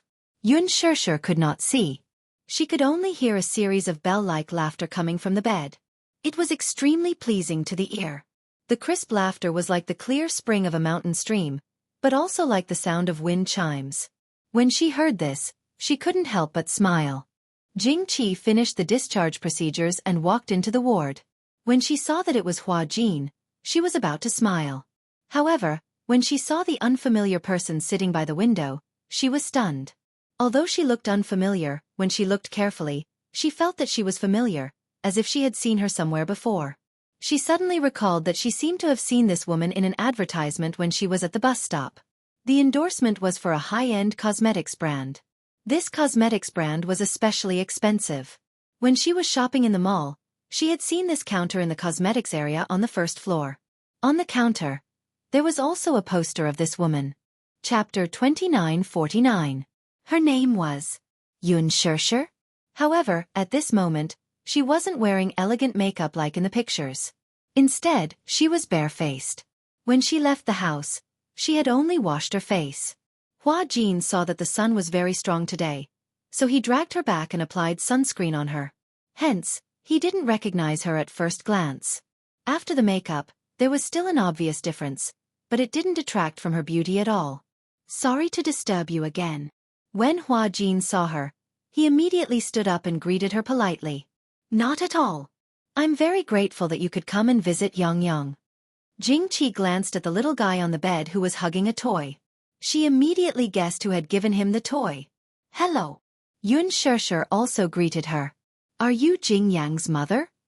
Yes. Can I carry the little guy? Xianxia asked with a gentle smile. Although Jingqi found it strange, she didn't stop her. Instead, she smiled and said, Okay, but be careful. This little guy is still a little heavy. Hua Jin carried Jingyang to Xianxia. Xianxia reached out and hugged the little guy.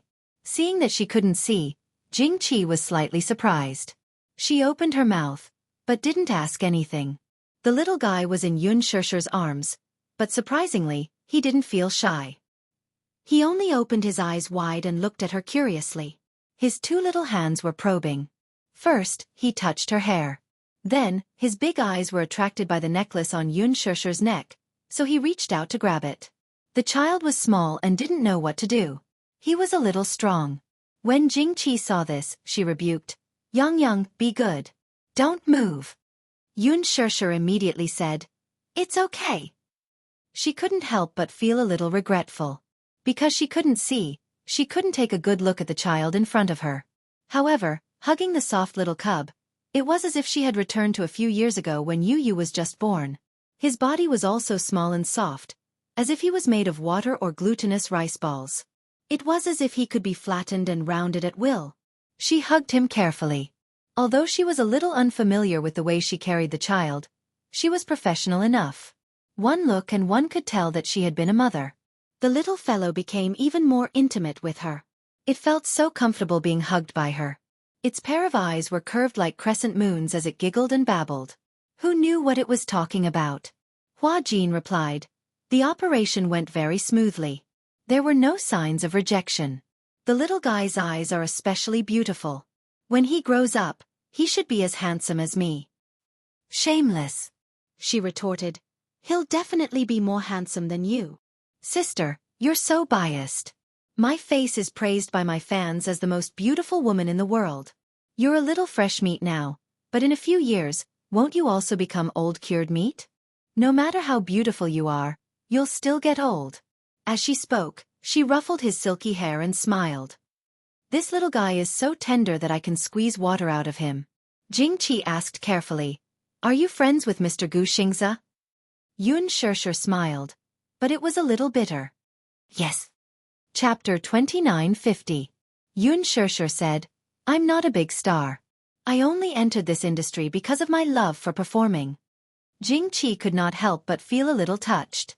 She had heard that big stars were very good at acting like big shots and putting on airs. After all, they had always been under the spotlight. The love of their fans, the flowers and applause, and their annual income was tens of millions. Even Gu Xingzi's annual income was in the hundreds of millions. Therefore, these big stars were definitely superior to others. Therefore, when she first saw Xianxia, Jingqi could not help but feel a little uneasy and at a loss. At the same time, she felt a little inferior and looked up to her. However, Xianxia's easygoing nature surprised and touched her. She did not put on airs at all. When she said that she was not a big star, she was definitely not hypocritical. Deep down, she thought that she was just an ordinary person. You're different from other celebrities. Jingqi smiled. You're so famous, but you don't put on airs when you talk to me. As she spoke, she walked over and asked with concern, I wanted to ask just now. Your eyes. Are they injured? I think you can't see anything? Xianxia said calmly. Yes. My eyes are a little injured and I can't see anything. Is that so? Jingqi furrowed her brows in confusion. She was meticulous and seemed to have thought of something. She asked strangely, "Aren't you Gu Xing's friend?" Then, when he donated his cornea back then, you could have accepted his cornea as a donor for the transplant. Yun Shishir did not say anything. Jing Qi could not help but ask sensitively, "Am I being nosy?" "I'm sorry. I'm a boorish person and I don't know how to talk. Sometimes, it's clearly a sentence of concern, but when it comes out of my mouth, it doesn't sound good. It's a little harsh. Don't take it to heart. If I'm being nosy, I won't ask." "No," Yun Shishir said lightly. "I can't undergo the surgery now because I'm pregnant. If I undergo the surgery, it won't be good for the fetus. I want to protect the child. Let's put the matter of my eyes aside for now." "I see. So that's how it is." She cussed silently in her heart. This beautiful superstar should be very good friends with Gu Xingza. This was because when she saw Yun Shishir holding the child, the look in her eyes was not just pure love. Instead, it was a kind of pity, pain, and even longing. She clearly couldn't see, but her gaze seemed to be able to see something through the child. Yun Shishir lovingly hugged Jingyang in her arms, but Jingqi knew in her heart that the longing and heartache on her face was not because of her love for the child. She didn't understand if this was a disguised form of entrusting. She placed her longing for Gu Xingza on this child. Jingqi came back to her senses and said with a smile, "Congratulations! You're going to be a mother." Yun Shishir smiled. "Thank you." She suddenly turned her head and gently stroked the little fellow's face. Her eyes inevitably revealed some regret. "What a pity. I can't see. Otherwise, I could have taken a good look at what the little fellow looks like. In the future, when your eyes recover and the little fellow grows up, I'll definitely hold his hand and show him to you so that you can have a good look." Chapter 2951. Yun Shishir smiled when she heard that. "Well, that's good too." Jingqi added, "Although cornea donors are hard to find, you're different from us. If you have a wide network, you'll have many channels to obtain cornea donors." Yun Shishir only nodded but didn't say anything. In fact, for the former Mu Yaja, the Mu Corporation had so many medical industries under its name. It could be said that it controlled a wide range of resources. But it was different now. After Mu Yaja left, the Mu Corporation completely removed him from the Mu family. What did that mean? Even his name wasn't on the family tree. Therefore, most of the Mu Corporation's medical resources were still in the hands of the Mu Corporation. The Xianxia Corporation was a financial consortium and real estate company. Recently, it had made a bold move into the internet industry and established internet technology. However, the only thing that he was concerned about was the Mu Corporation's medical industry. Mu Yaja had always been ambitious and coveted the Mu Corporation's medical industry. He wanted to annex it and take it for himself. However, this was not something that could be done in a short period of time. However, Yun Shishir was optimistic about regaining her sight. No matter what, she would live well. After leaving the hospital, Hua Jin helped Yun Shishir into the car. It was not until they got into the car that Hua Jin heaved a sigh of relief. "Why are you sighing?" Yun Shishir laughed at him. Hua Jin muttered, "Fortunately, the scene I imagined didn't happen." "What scene?" Hua Jin said awkwardly. "To tell you the truth, I thought that when I brought you to the hospital and imagined you hugging the child, you'd definitely burst into tears. You'd cry so hard that you'd be out of breath and the world would turn dark again." Yun Shishir's lips twitched. "Am I that pretentious?" Hua Jin glanced at her from the corner of his eyes as if he was silently teasing her. Yun Shishir retorted, "I'm not that weak." "Why not?" Hua Jin said aggrievedly. "You don't know this, but at that time because of Xianxia, you didn't have any appetite and couldn't sleep. You felt empty as if your soul had left your body. Qin Zhou brought over the videotape that Xianxia had recorded before he was born. Brother-in-law had only just started playing it, and you were already crying like a broken dam. You don't know that when he sees you cry, even the Gongjie secretly wipes his eyes." "Mr. Gongjie?" Yun Shishir's face twitched again. "What is this? Why do you call him that?" "That's because he looks so fierce. I feel that if I call him by his name, he will be angry, so I always call him Lord Gongjie." Yun Shishir couldn't help but imagine that Gongjie had his hands on his hips and looked arrogant. She couldn't help but cover her mouth and laugh. Hua Jin grumbled, "All right, don't make fun of me." It's my fault for being so afraid of him. In the future, if Xianxia bullies you or gives you attitude, I will definitely back you up. Don't. I can't bear the responsibility. When Huajin heard this, his face turned pale and he trembled. Xianxia looked confused. Why? She didn't know why, but she felt that Huajin had an inexplicable fear and apprehension towards Gongjie. Was it necessary? He made Xiaojie seem like a demon king. You don't know, right? Hee. When he found out that you acknowledged me as your brother, he couldn't stand the sight of me. When? Chapter 2952. When Huajin talked about the past, he felt so sad that he wanted to wipe away his tears. When you were asleep, he made things difficult for me. When we ordered takeout together, I could only eat vegetarian food and he only allowed me to eat half a bowl of rice. When I wanted to stay by your side, he chased me away. When I refused to leave, he grabbed me by the collar and asked me to go home. When I washed some clothes for you, he stood by the side and glared at me like a tiger watching its prey. That was unbelievable. Xianxia never knew that Xiaojie could be so jealous. All right. Don't be afraid of him. She wrapped her arms around his shoulders. Both of them are my favorite younger brothers. I love them both, regardless of who they are or who they are. Huajin smiled contentedly. Oh, by the way, why don't we eat out tonight?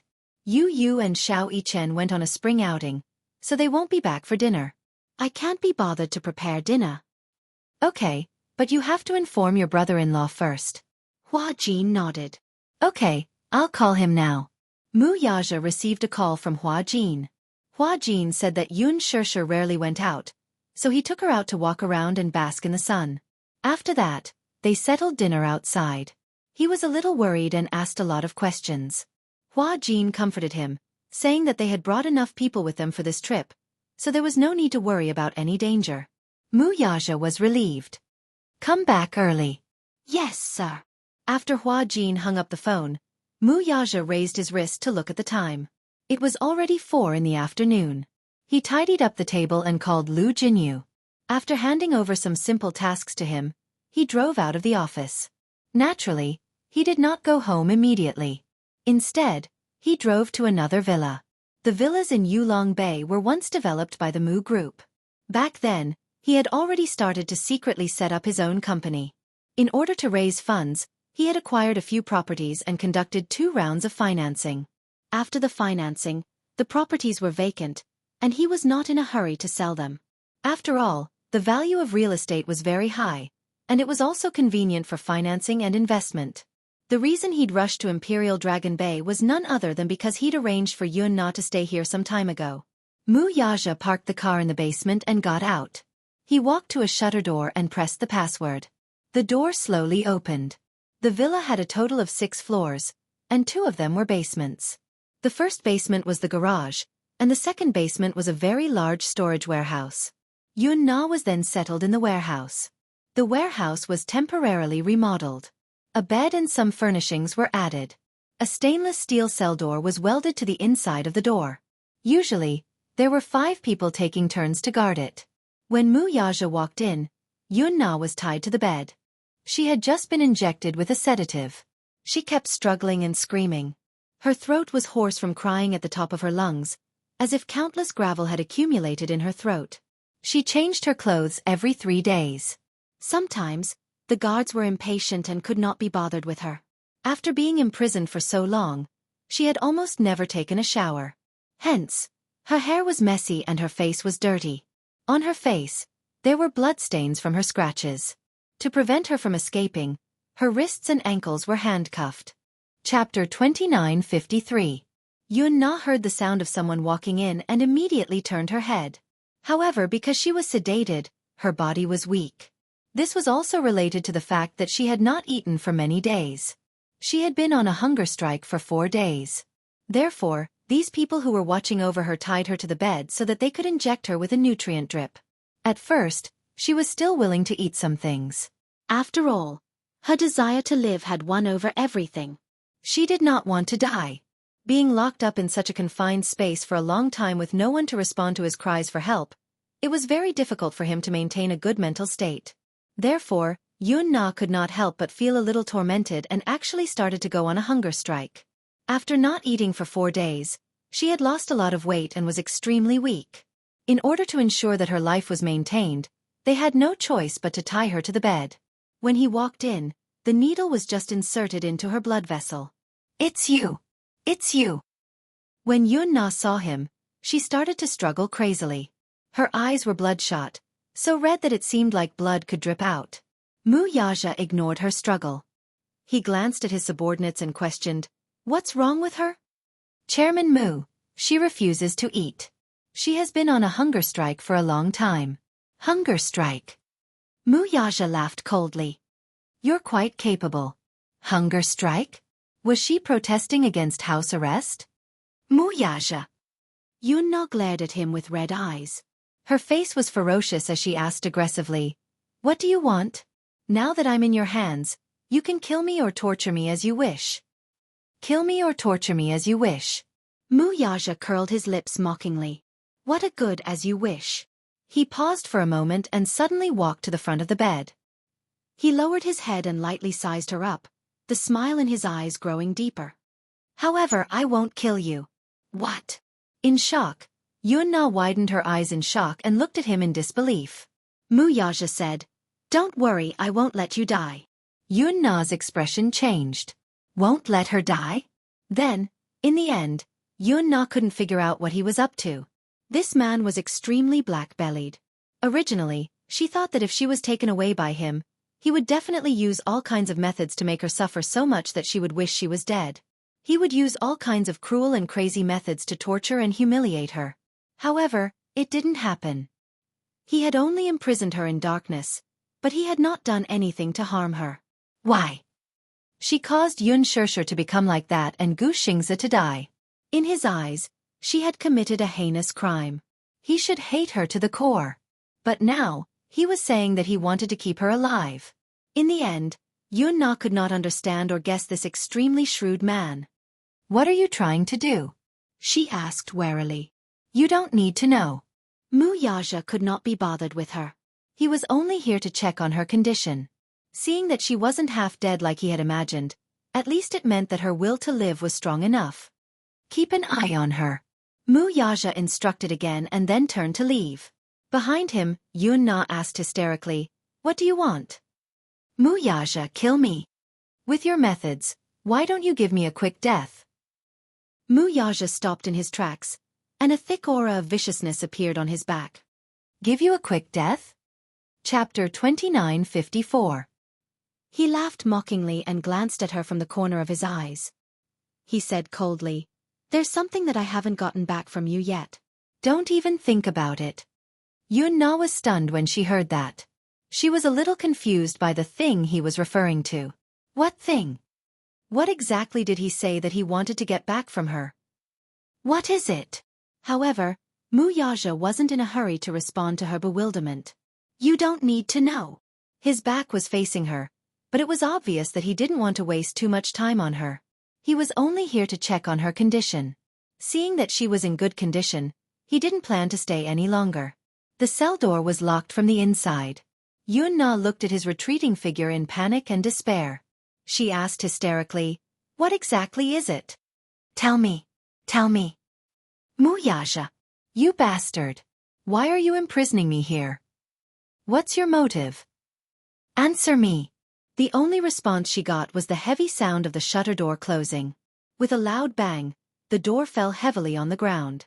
Darkness enveloped her as if she was isolated from the world. She clenched her fists tightly, but there was no room for her to struggle. Her expression was twisted, like a trapped beast. Mu Yaja had just gotten into the car when his cell phone suddenly rang. He picked up the phone and saw that it was Lu Jinyu. He frowned and picked up the call. "Hello? Boss, I heard that sister-in-law isn't home for dinner tonight." "Yeah." Mu Yaja couldn't help but be surprised. He didn't mention this to him. When Hua Jin called, he happened to be standing by the side. He probably heard that Xianxia wasn't home for dinner through the phone. "What's the matter?" Lu Jinyu chuckled evilly and said seductively, "It's rare that sister-in-law isn't home. Since there's already someone taking care of her, why don't you come with us to have some fun?" Mu Yaja frowned and looked at the phone screen in disdain. He knew that Lu Jinyu wouldn't call him for anything good. No. As he spoke, he was about to hang up. Lu Jinyu hurriedly said, "Chief, don't hang up. Sigh. Actually, I'm doing this for your sake. Look, eldest sister-in-law has been pregnant for so long, so you must be reluctant to touch her. No man can resist not having sex for so long, right? Boss, you're also a man. Don't you have any needs? As your little brother, I'm also very good at dealing with matters. I'll definitely try my best to satisfy you." "You're here because of this?" Mu Yaja sneered. He wondered what Lu Jinyu's motive for calling him was. So it was to tease him. As a subordinate, of course I have to be considerate of my superior. Boss, I'm also a man, so I understand that feeling. If he really couldn't hold it in any longer, there was no need to hold it in. Don't worry. If you go out to have fun, we will definitely keep this matter a secret. Only Jianghu and I know, but no one else knows. Mu Yaja only asked in return, "Do you still want next month's bonus?" Bonus. To Lu Jinyu, this was a huge threat. Given his position as the second-in-command of Xianghu Financial Corporation, his salary was fixed, but the monthly dividends were not cheap. Chapter 2955. There was a few seconds of silence on the other end and he immediately corrected himself. "Boss, I was just joking.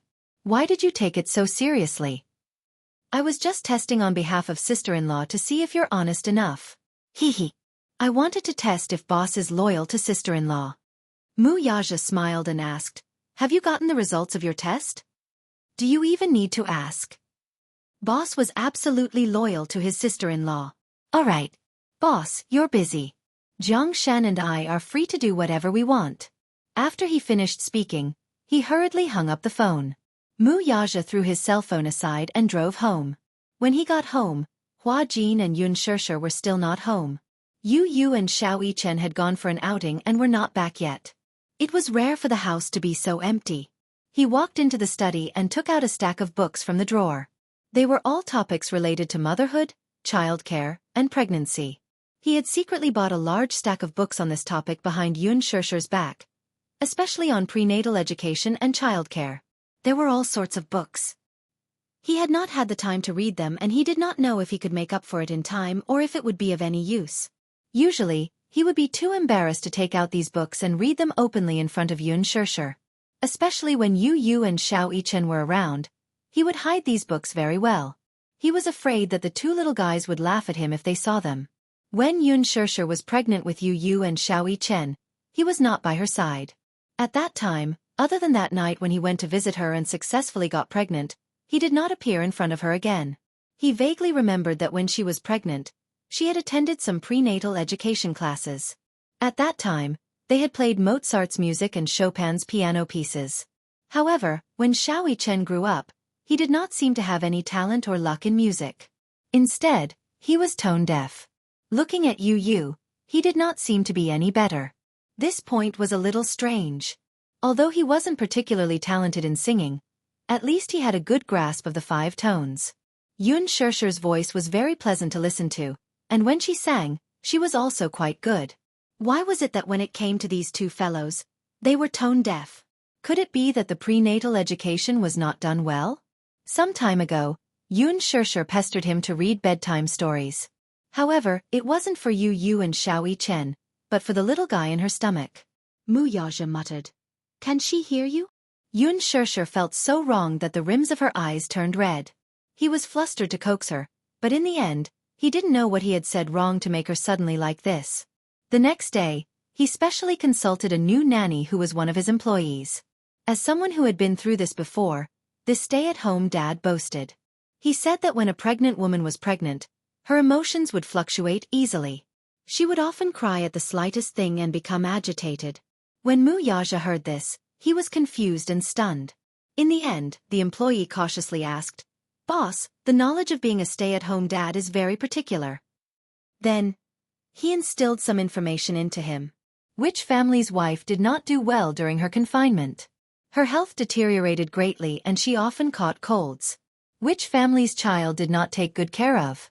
Not long after birth, The child became jaundiced and had to be carried under the sun every day.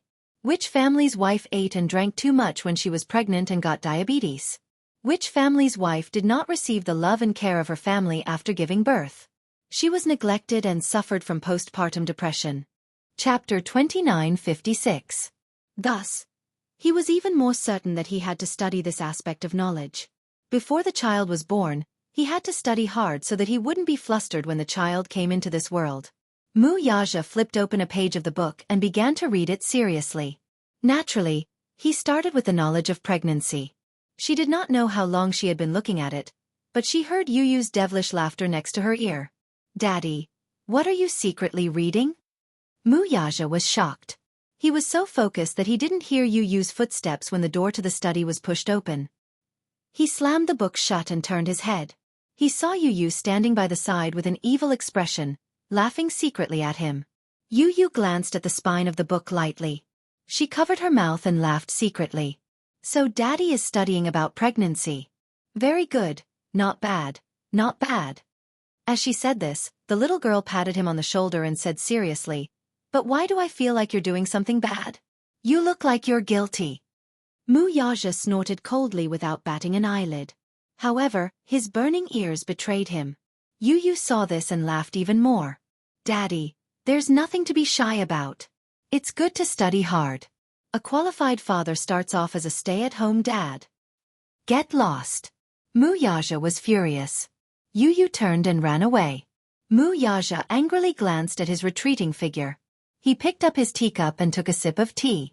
However, through the door she could hear Yu running into the living room and yelling, "Mommy, I'm here. Mommy, I just saw Daddy secretly reading The Complete Knowledge of Pregnancy in the study." Uft. Xianxia was caught off guard and spat out a mouthful of tea on the book. He didn't have time to wipe the tea stains off before he guiltily hid the book in the drawer. After a while, Yu and Xianxia held Yunxia's hand and entered the study. Seeing this, Xianxia glared fiercely at Yu. However, the little boy had a sly smile. He glanced at the table and teased, "Ah, Daddy, you're so fast. You secretly hid the book." Xianxia also teased him, "Daddy, study hard. We're not at home, and Daddy didn't go out to play. You're reading obediently at home. Daddy must be trying to learn about pregnancy so that he can be by Mommy's side. Daddy, you're too sneaky's way. You're really unscrupulous in order to please Mommy." The two little lads echoed each other, and Xianxia's face grew increasingly hot. He clenched his fists, cleared his throat sternly, and chided them in a low voice. "Stop fooling around." Xianxia pursed her lips and smiled. She asked, "What are you reading?" "Nothing. I just heard you say that you were reading." "I wasn't." Xianxia stood up immediately and walked to her side with a stiff expression. He frowned and said, "Don't listen to the two children. We're not fooling around. Daddy, reading books isn't something to be ashamed of. You're not reading erotic magazines behind Mommy's back." Before Yu could finish speaking, Xianxia tugged at his sleeve curiously. Yu, what's an erotic magazine?" Yunxiaxia choked on her saliva. Xianxia's expression darkened. Chapter 29:57. Yu and Xianxia looked at each other. When Xianxia wasn't paying attention, they secretly made funny faces at him and stuck out their tongues. The two little lads held hands and left. Xianxia was satisfied. He turned around and helped Yunxiaxia to the table. The latter asked curiously, "What were you looking at?" "Yu was making a lot of noise just now. I didn't hear it clearly." "No, nothing. Tell me." The more he tried to hide it, the more curious she was. Her appetite was whetted and she looked like she wouldn't give up until she got to the bottom of it. Xianxia frowned and suddenly thought of something. He opened the drawer, took out one of the books and passed it to her. Yunxiaxia was stunned for a moment. It was just a book that she couldn't see. How could she read the words with her fingers? She didn't know whether to laugh or cry as she hit him. "Hey, are you doing this on purpose? Are you bullying me because I can't see?" "You call this bullying?" Xianxia suddenly circled in front of her, grabbed her hands, and inched closer to her suggestively. "Then should I show you what real bullying is?" Yunxiaxia's face instantly heated up. He held her tightly, not allowing her to retreat. In the darkness before her eyes, suddenly, the man's unique fragrance brushed against her face. In the next second, his hot breath covered her red lips. The man squatted in front of her, pinched her chin, and kissed her gently. In the corridor, Yu suddenly thought of something. A sly look flashed across her eyes and she stopped in her tracks. Just as Xianxia was puzzled, Yu put up her index finger and shushed her. She tiptoed around and walked towards the door of the study. The two little guys sneaked to the unlatched door, only to see Wuxia kissing Xianxia in the study. They were entangled and reluctant to part with each other. Xianxia was the most shy. She quickly covered her eyes with her hands and didn't dare to look any longer. Yu, on the other hand, was watching with great interest. Xianxia couldn't stand it anymore. She hurriedly pulled him aside and said with a red face, Yu, you're so naughty. How dare you peek at Daddy and Mommy kissing? If Daddy finds out, he's going to be angry. If you and I don't say anything, how will Daddy find out? Yu said matter-of-factly. Daddy was so immersed in kissing that he didn't notice us. Daddy's a little. Little Chen also found it strange. It said that pregnancy makes a woman stupid for 3 years, but why do I feel that Daddy has become stupid when Mommy is pregnant? Pfft. Yu laughed helplessly. It's not that Daddy has become dumb. It's just that Daddy has become more cautious. He has to double-check everything and consider everything for Mommy's sake no matter what he does. After all, Mommy has a high status outside the family. She's a precious treasure. If Daddy isn't careful, I won't let him off. That's true. Xianxia's heart ached for Wuxia for half a second. Yu wanted to sneak into the study to observe, but Xianxia hurriedly pulled him back. Don't go. Let Daddy and Mommy have some alone time. Let's go have some alone time too. Who wants to have some alone time with you? Yu glanced at him in disdain. I'm not going to hang out with you. As he said this, he snorted arrogantly and turned to enter the bedroom. Xianxia followed behind and shook his head helplessly. His smile was full of doting as an older brother. Chapter 29:58. But then again, he was already used to Yu's tsundere nature. He followed her into the bedroom and closed the door. In the study, Xianxia was a little absent-minded. After she couldn't see, her hearing had become shockingly sharp. Hence, she could hear the two little munchkins whispering in the corridor. She couldn't help but fidget and kept pushing away Wuxia's advances. She asked worriedly, Is the child eavesdropping outside? No. Wuxia grabbed her hand and wanted to kiss her again. Xianxia turned her head away and said coquettishly, I heard it. Yu is really naughty. She's always pulling Xianxia to peek at us from outside the door. After all, she has done this before. Don't you know how to discipline her? Is this child someone I can discipline? Wuxia retorted. Not only is she naughty, she's also very smart. You can't discipline her. You, on the other hand. Wuxia changed the topic. Looking down at her face, he smiled and said, My good wife, don't be distracted. As he said that, he pecked the corner of her lips gently and said a little aggrievedly, I haven't had sex for more than a month. Even when we're kissing, you're distracted.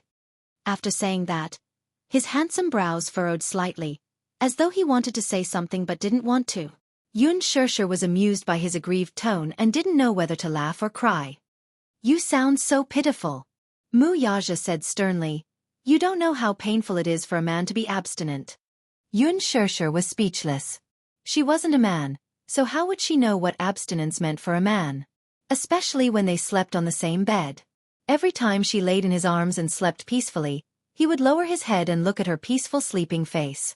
It was as if her skin could be broken by the wind. It was white and flawless. Her elegant eyebrows and dark red lips were everywhere to tempt him. Every time this happened, his lower abdomen tightened, as though he had accumulated a lot of strength. No matter how determined he was, it was as though his rationality was about to be demonized. Previously, many experienced people had told him about this matter. In the first 3 months and the second 3 months of a woman's pregnancy, they couldn't touch her. In other words, in the 4th month, as long as they were careful and didn't use too much force, there wouldn't be a problem. But Wuxia didn't dare to touch her. He always felt that she was too weak to stand up to a gust of wind. That thin and weak body, that bulging belly, And the fact that she was pregnant with a little guy in her belly was already not easy enough. With such a thin waist, if he didn't grab it, he didn't know if it would collapse. How could he bear to touch her? It was already very difficult for her to be pregnant. After all, he had already confirmed that the little guy in her belly was a little princess. He was even more careful and cautious. He was full of anticipation for the arrival of the little princess. In terms of bed matters, he planned to endure it and did not dare to be too indulgent. Hence, Lu Jinyu half-jokingly dragged him out to have some fun. Someone else said, "If you can't do it in bed, there are always other ways to do it." That person inexplicably leaned close to his ear and said, "For example, the mouth can do it too." He. This person was Jiang Shen. He always came up with a lot of bad ideas. Mu Yaja glared at him and chased him aside. "How dare you criticize your sister-in-law? You don't want next month's bonus anymore." Chapter 29:59. Before he could finish speaking, Mu Yaja glared at him as if he was about to kill him. Jiang Shen shut up at the right time. Lu Jinyu laughed out loud. "Ah Shen, don't tease boss. Don't you know? Boss is famous for being a blockhead and a slave to his wife. Look at how boss signed those billion-dollar contracts without batting an eyelid. But if sister-in-law's face gets sullen, boss will definitely be in a hurry to coax her." It's said that many men are very tormented when their wives are pregnant. Those who can bear it will ask their wives to use other methods to resolve it. Those who can't bear it will cheat and have affairs at this time. However, boss is a slave to his wife of the new era. It's only 10 months. Just grit your teeth and it'll pass just like that. As Lu Jinyu spoke, he said vividly in front of Mu Yaja, "Ah Shen, why don't we bring boss out to have some fun tonight? I know a place where the girls are not bad." "Be careful, sister-in-law will come after you." Jiang Shen smiled evilly and said, "Boss, you have to hold on. You have to hold on until the last moment. You have to protect your integrity for sister-in-law." "Humph." Mu Yaja pretended to be calm as he flipped open the financial report and said with a calm expression, "It's only 10 months. Although he said it casually, when this person lay beside him at night, a certain man suddenly realized how long 10 months was. It was practically light years. What was the feeling of despair? That was when he thought about how he still had to endure for 6 months before he could unload the goods. Sometimes, when he had a reaction, even a cold shower could only temporarily soothe it. When he lay down on the bed and held her in his arms, he felt that indescribable feeling again. Where did he get so much energy from? It seemed that he had to think of a way to exhaust this excess energy. Hence, Mu Yaja decided to set up a gym at home. Every day, he would run for an hour before going to bed and then do a set of barbells. With this thought in mind, he quickly put it into action. The next day, Xianxia heard the sounds of walls being cut, smashed, and electric drills coming from the basement. A few days later, Mu Yaja directed the construction team to transport the panels for the renovation. A week later, the various fitness equipment he had ordered arrived. Xianxia was dumbfounded. Therefore, when it was time to sleep every day, Mu Yaja would always set aside 2 hours to go to the gym in advance. First, he would run on the treadmill for 50 minutes. Then, he would do 2 sets of dumbbells, 2 sets of dumbbells. After that, she took a shower and went to bed at 10 o'clock. She was exhausted. This method was somewhat useful. Because working out consumed a lot of excess energy, once the pillow touched, naturally, there would be no more thoughts about sleeping, and there would be no energy to think about other things. After a month, his figure had been trained to the point where it could be called a work of the gods. Once, Yu caught a glimpse of Mu Yaja changing his clothes. The moment Mu Yaja took off his clothes, Yu was shocked by his toned muscles and perfect 8-pack abs. When did Daddy's figure become so good? Yu found it extremely strange. Chapter 29:60. When Xianxia heard this, he ran over to take a peek. In the end, he ran back with a nosebleed. "He's so handsome." His eyes were sparkling. "Luckily, Mommy can't see. Otherwise, Mommy would be smitten." "Are you exaggerating?" "You don't understand." Xianxia looked at him with disdain. "Girls can't resist a man with a good figure." Yu was speechless. Was that so? Hence, Xianxia and Yu would appear punctually at the gym on the basement floor at 8 o'clock in the evening. This time, it was Mu Yaja's turn to be dumbfounded. "What are you doing here?" "Working out." Yu said in all seriousness, I want to work out too. Wuxia muttered gloomily, You're only 7 years old. Why do you need to work out? Yu asked in return, Then why did Daddy set up such a gym for no reason and work out so hard every day? Wuxia looked embarrassed for a moment. He cleared his throat awkwardly but didn't answer their question directly. Yu found it even stranger. Xianxia also found it strange. Daddy, you're very suspicious. Mommy can't see such a good figure even though you're working out. Then why are you working so hard to keep fit? Wuxia said in all seriousness, I can't sleep at night, so exercise helps me sleep. Insomnia? Yu looked at him strangely and rubbed his chin. Why would you have insomnia for no reason? That's strange. Wuxia's face darkened. When have I ever seen you so concerned about me? You're the one who's strange. Yu also looked embarrassed. He definitely wouldn't tell the truth. It was just that when he saw Wuxia's lean figure, he felt envious and yearned for it. He also wanted to work out and train his body. On top of that, Xianxia had been preaching that working out could make one's body healthier and have a stronger immune system. Furthermore, the metabolism during exercise would promote physical development. This caused him to waver. Because I feel that Daddy has been very suspicious recently. Daddy never used to work out. Wuxia looked at Yu and saw a burning desire in his eyes. This guy. Yu felt a little guilty under his stare. At the side, Xianxia immediately explained, Daddy's figure has become great after working out. So, Yu and I are very envious and want to work out with Daddy. Go and run on the treadmill for 40 minutes, Wuxia instructed as he pointed at the treadmill. 40 minutes? Yu wanted to back out. I'll die in 40 minutes. How do you know you can't do it if you haven't tried? The first 30 minutes of running will deplete carbohydrates. 40 minutes will deplete excess fat. After pausing for a while, Wuxia continued, running is good for improving your physical strength. Start with running. Yu and Xianxia glanced at each other and then reluctantly got on the treadmill and started running. After half a month, the results were obvious. Jin realized that the father-son trio would disappear at 8 o'clock sharp. Later on, he squatted down and discovered the father-son trio's shocking secret. These 3 guys were actually here. Fitness. Chapter 2961. Jin was really jealous. He also wanted to work out. He also wanted to be nice. Body. Hence, Jin also joined the army of fitness. At 8 o'clock in the evening, they all went to the gym together and worked out. Fitness was the ultimate motivator. Wuxia's fitness was not purely about consuming energy.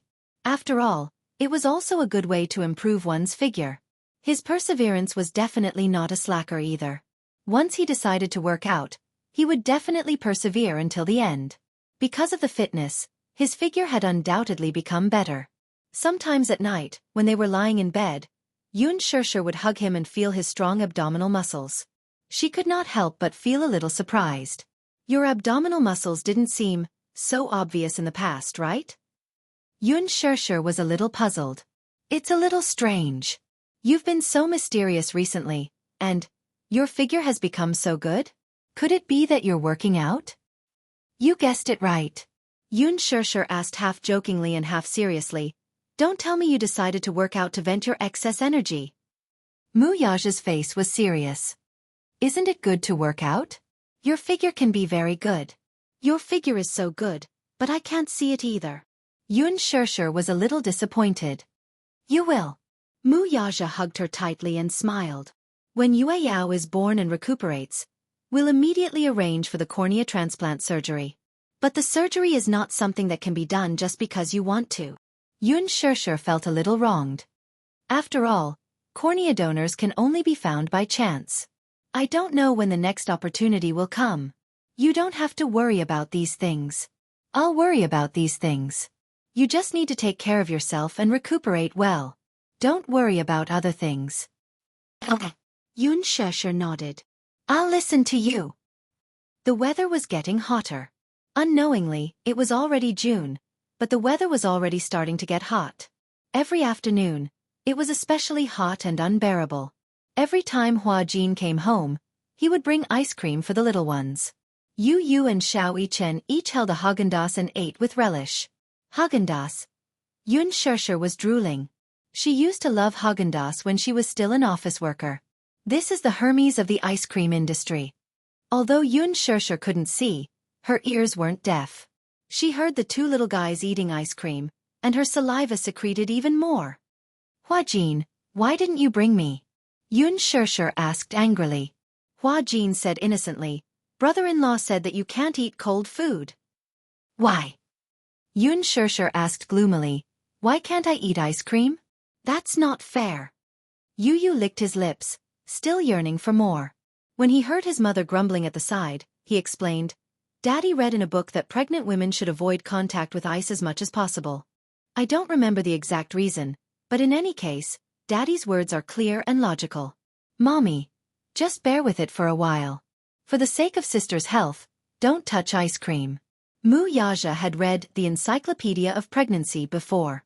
It said that pregnant women shouldn't eat cold food, or even touch it. Research showed that when a pregnant woman's hand touched ice, the blood vessels in the uterus would contract, which would affect the blood circulation of the fetus and affect its growth. Therefore, he repeatedly ordered her not to touch anything cold. Chapter 2962. It was fine when the weather was cool, but in the middle of summer, the air conditioner alone was not enough to relieve the heat. Everything she drank was warm. Xianxia was about to complain. Why are you guys not moving? How does it feel to drink warm water on such a hot day? I feel like there's a ball of fire in my body. I'm about to burn. I'm burning. Huajin and Yu looked at each other and gave Xianxia a sympathetic look. Xianxia, who was beside them, felt his heart ache even more. Xianxia sat at the table and held the teacup in her hand with an aggrieved expression. The teacup was filled with hot water that had just been boiled. As it had not cooled down yet, she was so thirsty that her throat was about to smoke. She could not drink any water. It was too hot. These days are simply too torturous. She wept and wailed, her hopes dashed. It was easy to be anxious during pregnancy. Moreover, it was summer. More importantly, her situation was very different from when she first got pregnant. When she was first pregnant, Wuxia had sent a top-notch nursing team to take good care of her food, clothing, and daily necessities. At that time, she was 18 years old and pregnant for the first time. The pregnancy symptoms were not serious. At first, she had some morning sickness and did not have a good appetite. Hence, the nurse in charge of taking care of her put in a lot of effort to adjust her appetite. Fruit yogurt, potato salad, watermelon juice, orange juice. Due to the need to nourish the fetus, she was arranged to live in a villa near the sea. Although she did not leave the house, the villa had a large courtyard, rockery, and flowing water. When she was free, she would take a walk in the courtyard. When she took a walk, a large group of people followed closely behind her. After all, the child in her stomach was precious. Wuxia repeatedly emphasized that if anything happened to the child, they would be held accountable. They could not bear the responsibility. Hence, they took good care of her 24 hours a day. For the first 6 months of her pregnancy, she would take a half-hour walk every day. It was because she heard that if she exercised more during pregnancy, the delivery would be much smoother. Sometimes when the weather was good, she would go to the beach, step on the tide, walk barefoot on the beach, and pick up seashells. When she returned home, she settled down and made a wind chime with the seashells and hung it on the window. Her craftsmanship was especially good, and the wind chimes she made were beautiful and unique. When the sea breeze blew, the shells gently swayed, making a crisp and pleasant sound. At that time, although the days were leisurely, she was never idle. She would read books, do her homework, watch TV when she was free, sit on the swing in the courtyard, and bask in the sun. Every day, she would arrange herself to the fullest. However, things were different now. She couldn't see, so it was inconvenient for her to do anything. When it came to pregnancy, it was extremely boring. There was a little one in her stomach. She had to carefully protect her, but she also had to worry about this and that. Reading books, watching TV, surfing the internet on his phone, doing handicrafts, drawing. It was basically impossible for her to complete it on her own. Most of the time, she could only sit on the recliner and listen to music. Wuxia specially bought a lot of albums for her, saying that he wanted to give the baby prenatal education and cultivate his temperament. Temperament? All right. What Mozart? What Chopin? What Richard Bradman? Oh my God! Let her go! Chapter 2963. But other than listening to music, she seemed to have nothing else to do. Even though she was craving for some snacks on a whim, just as she opened a packet of potato chips, Yu appeared out of nowhere and snatched the packet away from her. He said righteously, "You can't secretly eat potato chips. There's selenum in potato chips. If it's eaten in large quantities, it might cause fetal abnormalities. Although the potato chips have been processed at high temperatures, they still contain high levels of oil and salt, which can cause pregnancy hypertension." "I ate potato chips when I was pregnant with you too," Xianxia said, feeling wronged. "Weren't you fine?" "That's because I was strong enough." Yu clenched her fists. "But it's better to be safe than sorry. What if? Am I right? Mommy, when little sister is born, you'll be free. Hold on a little longer." She couldn't eat spicy food. She couldn't eat ice. She couldn't eat too much meat either. She couldn't eat too much sugar either. More importantly, ever since she got pregnant, she really had nothing to do besides listening to music and taking a stroll after meals. More importantly, Wuxia's nursing skills were indeed passable. After all, he was born into a rich family and had never served anyone before. This was his first time serving someone, and it was her. Although his attitude was good, but, in the middle of the night, she was suddenly awakened by hunger. Her stomach was growling. She turned her head and saw that Wuxia was sleeping soundly. Hence, she snapped her fingers lightly and the voice-activated wall lights lit up. Ever since her eyesight had deteriorated, Wuxia had changed all the lights in the house to motion sensor lights. Although her eyesight wasn't good, especially at night, it didn't mean that she couldn't see anything. If the wall lights were on, she could still make out the faint light. Hence, he changed them to motion sensor lights. As long as there was even the slightest sound, the lights would light up. Wherever she went, the lights would illuminate the place. At least, she could use the light to determine her direction. Where there were lights, he had removed all the furnishings and there were no obstructions. Even Yu did not expect such thoughtfulness, but Wuxia was the first to take it into consideration. Xianxia was amazed by such a high-tech light control system. However, it was much more convenient after changing the light control system. She followed the light and groped her way to the shelf. She took a packet of biscuits and tore off the packaging. Wuxia was awakened by the sound of cracking. His first reaction when he woke up was, there was a rat. Then he heard the crunching sound of a mouse eating a biscuit. When he turned around, he realized that Xianxia was no longer there. Only then did he guess that the sound must have come from a hungry kitten in the middle of the night. Following the sound, he walked into the living room and saw someone sitting on the sofa, happily munching on a biscuit. He didn't go forward to disturb her. He quietly crossed his arms and leaned against the wall, watching her eat. Xianxia was so hungry that she couldn't care less about her image. She stuffed the biscuits into her mouth carelessly. She held a bottle of mineral water in her right hand and gulped it down from time to time. She seemed to be eating too quickly and choked. Wuxia walked over nervously and sat down beside her. He gently patted her back. "Eat slowly. No one's fighting with you." Xianxia heard his voice and was stunned. She looked up. "You're awake?" Chapter 2964. "Yeah. I was woken up by the sound of you eating." He stroked her back gently as he said, "Those who didn't know better would have thought that there was a rat in the house." You said that I sounded like a rat when I ate the biscuits." She questioned, feeling hurt. "What?" She felt aggrieved and unhappy. However, he was amused. "Aren't rats cute? Speaking of which, you seem to be eating in such a hurry. Are you that hungry?" "Yeah. I don't know why, but I was woken up by hunger. I remember that I ate quite a lot last night. Why am I so hungry?" "It's probably because the baby is hungry." "Really?" Xianxia smiled. "All right. I feel that it's especially difficult when I'm pregnant with this guy." After a pause, she held his arm and said coquettishly, "Hubby, I want to eat ice cream." "No." Wuxia immediately put on a straight face. "You're not allowed to eat it." She begged again. "Boo-hoo. Just one bite. Just one bite, okay? Can't you bear with it?" "I don't know why, but I've been craving ice cream lately." It would have been better if he hadn't mentioned ice cream. The moment he mentioned ice cream, her saliva secreted even more. She swallowed a mouthful pitifully and said, "One bite will do. Can you satisfy my craving?" No. His stance was firm, and he didn't waver because of her grievances.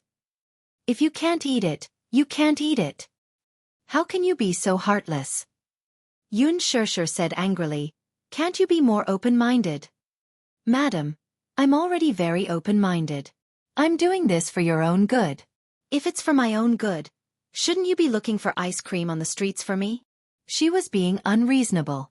However, he was still very patient.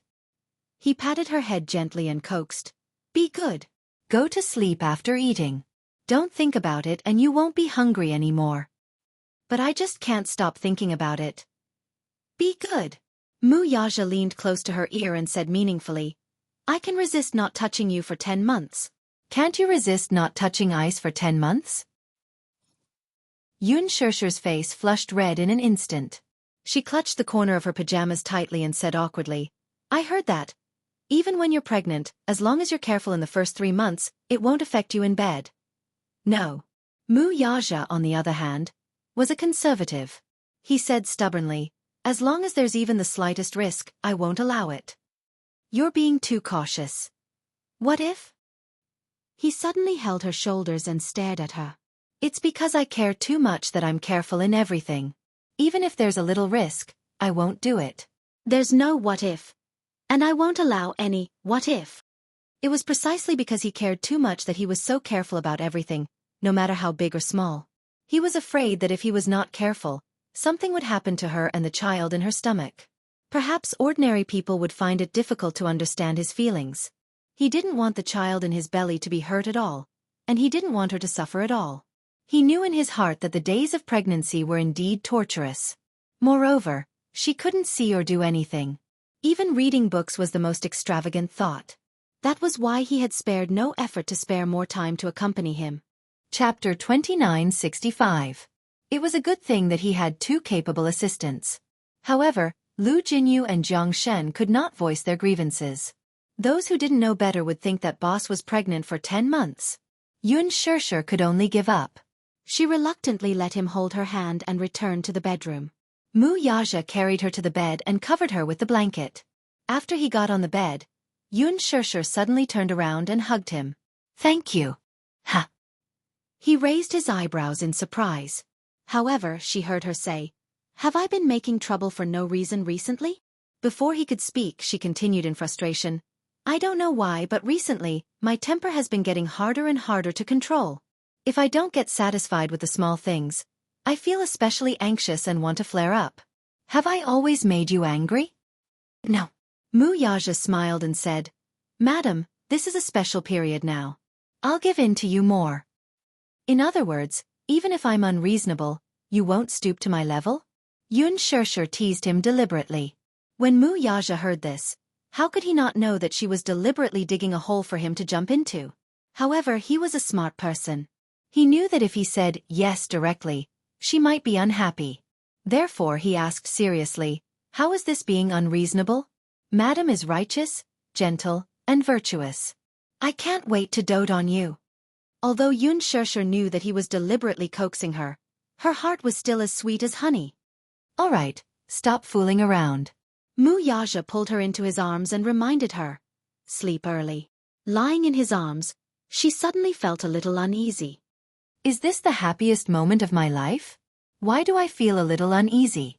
Wuxia raised his eyebrows, not understanding what she meant. I'm so happy now. I don't know what the future will be like, but this should be the happiest moment of my life. I'm so happy that I feel like it's almost unreal. No. Wuxia gently stroked her hair. I will make you happier. I want to give you the most beautiful things in the world. Xianxia pursed her lips and fell asleep peacefully on his chest. Not long after, he began to snore softly. Sleeping so soon? He didn't know whether to laugh or cry. He rubbed her face. Pig. Thus, with her in his arms, he fell asleep contentedly. However, not long after, Xianxia's resentment towards the ice cream came again. The weather was getting hotter. Hua Jin seemed to be deliberately provoking hatred. He wholesale a large batch of ice cream, Häagen-Dazs, Baxi, Cornetto, and all kinds of other ice creams. Yu returned home and opened the fridge. When she saw the fridge full of ice cream, she broke out in a cold sweat. She couldn't help but wonder if this Hua Jin did it on purpose. Did he deliberately use ice cream to attract hatred? Didn't he know that Mommy had been complaining for a long time because she couldn't eat ice cream? What a huge grudge.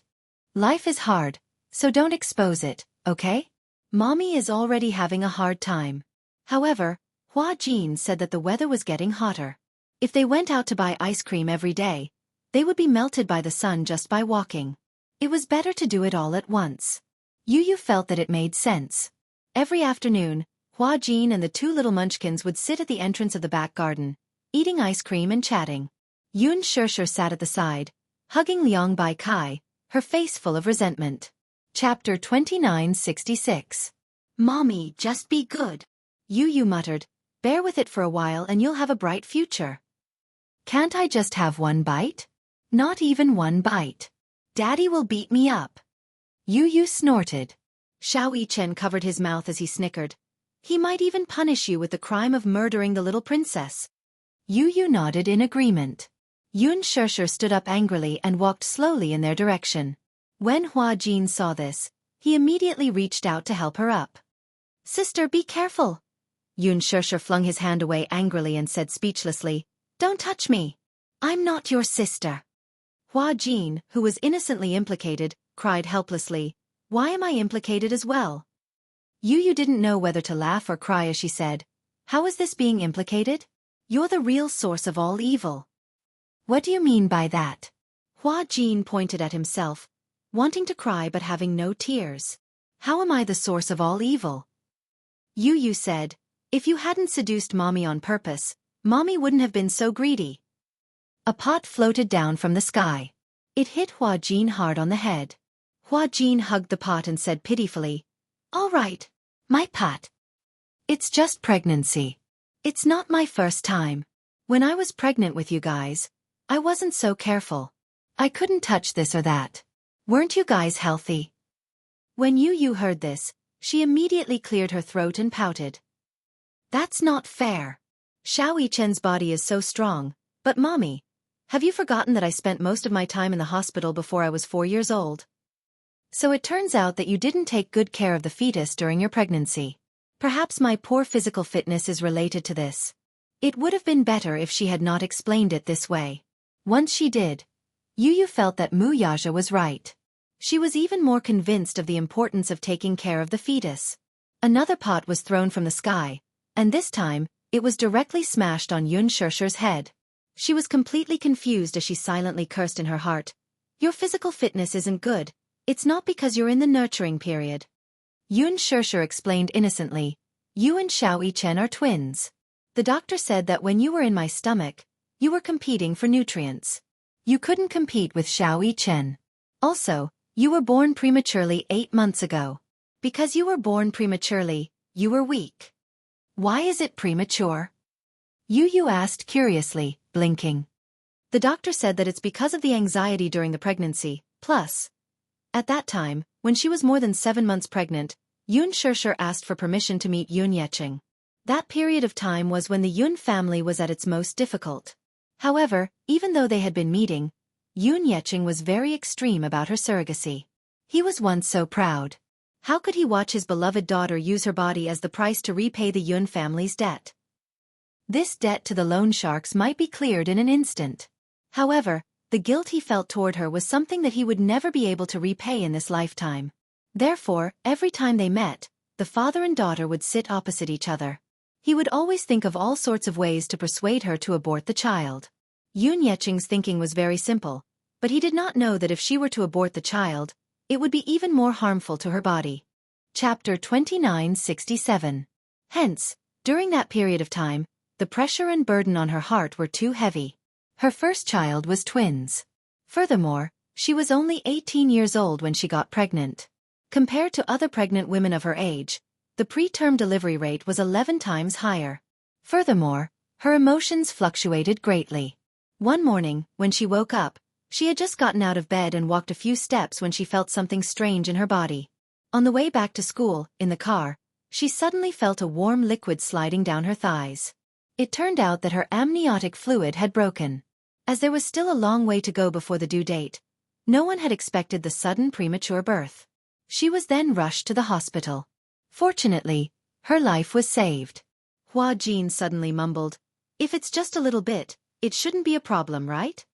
"No way." You insisted.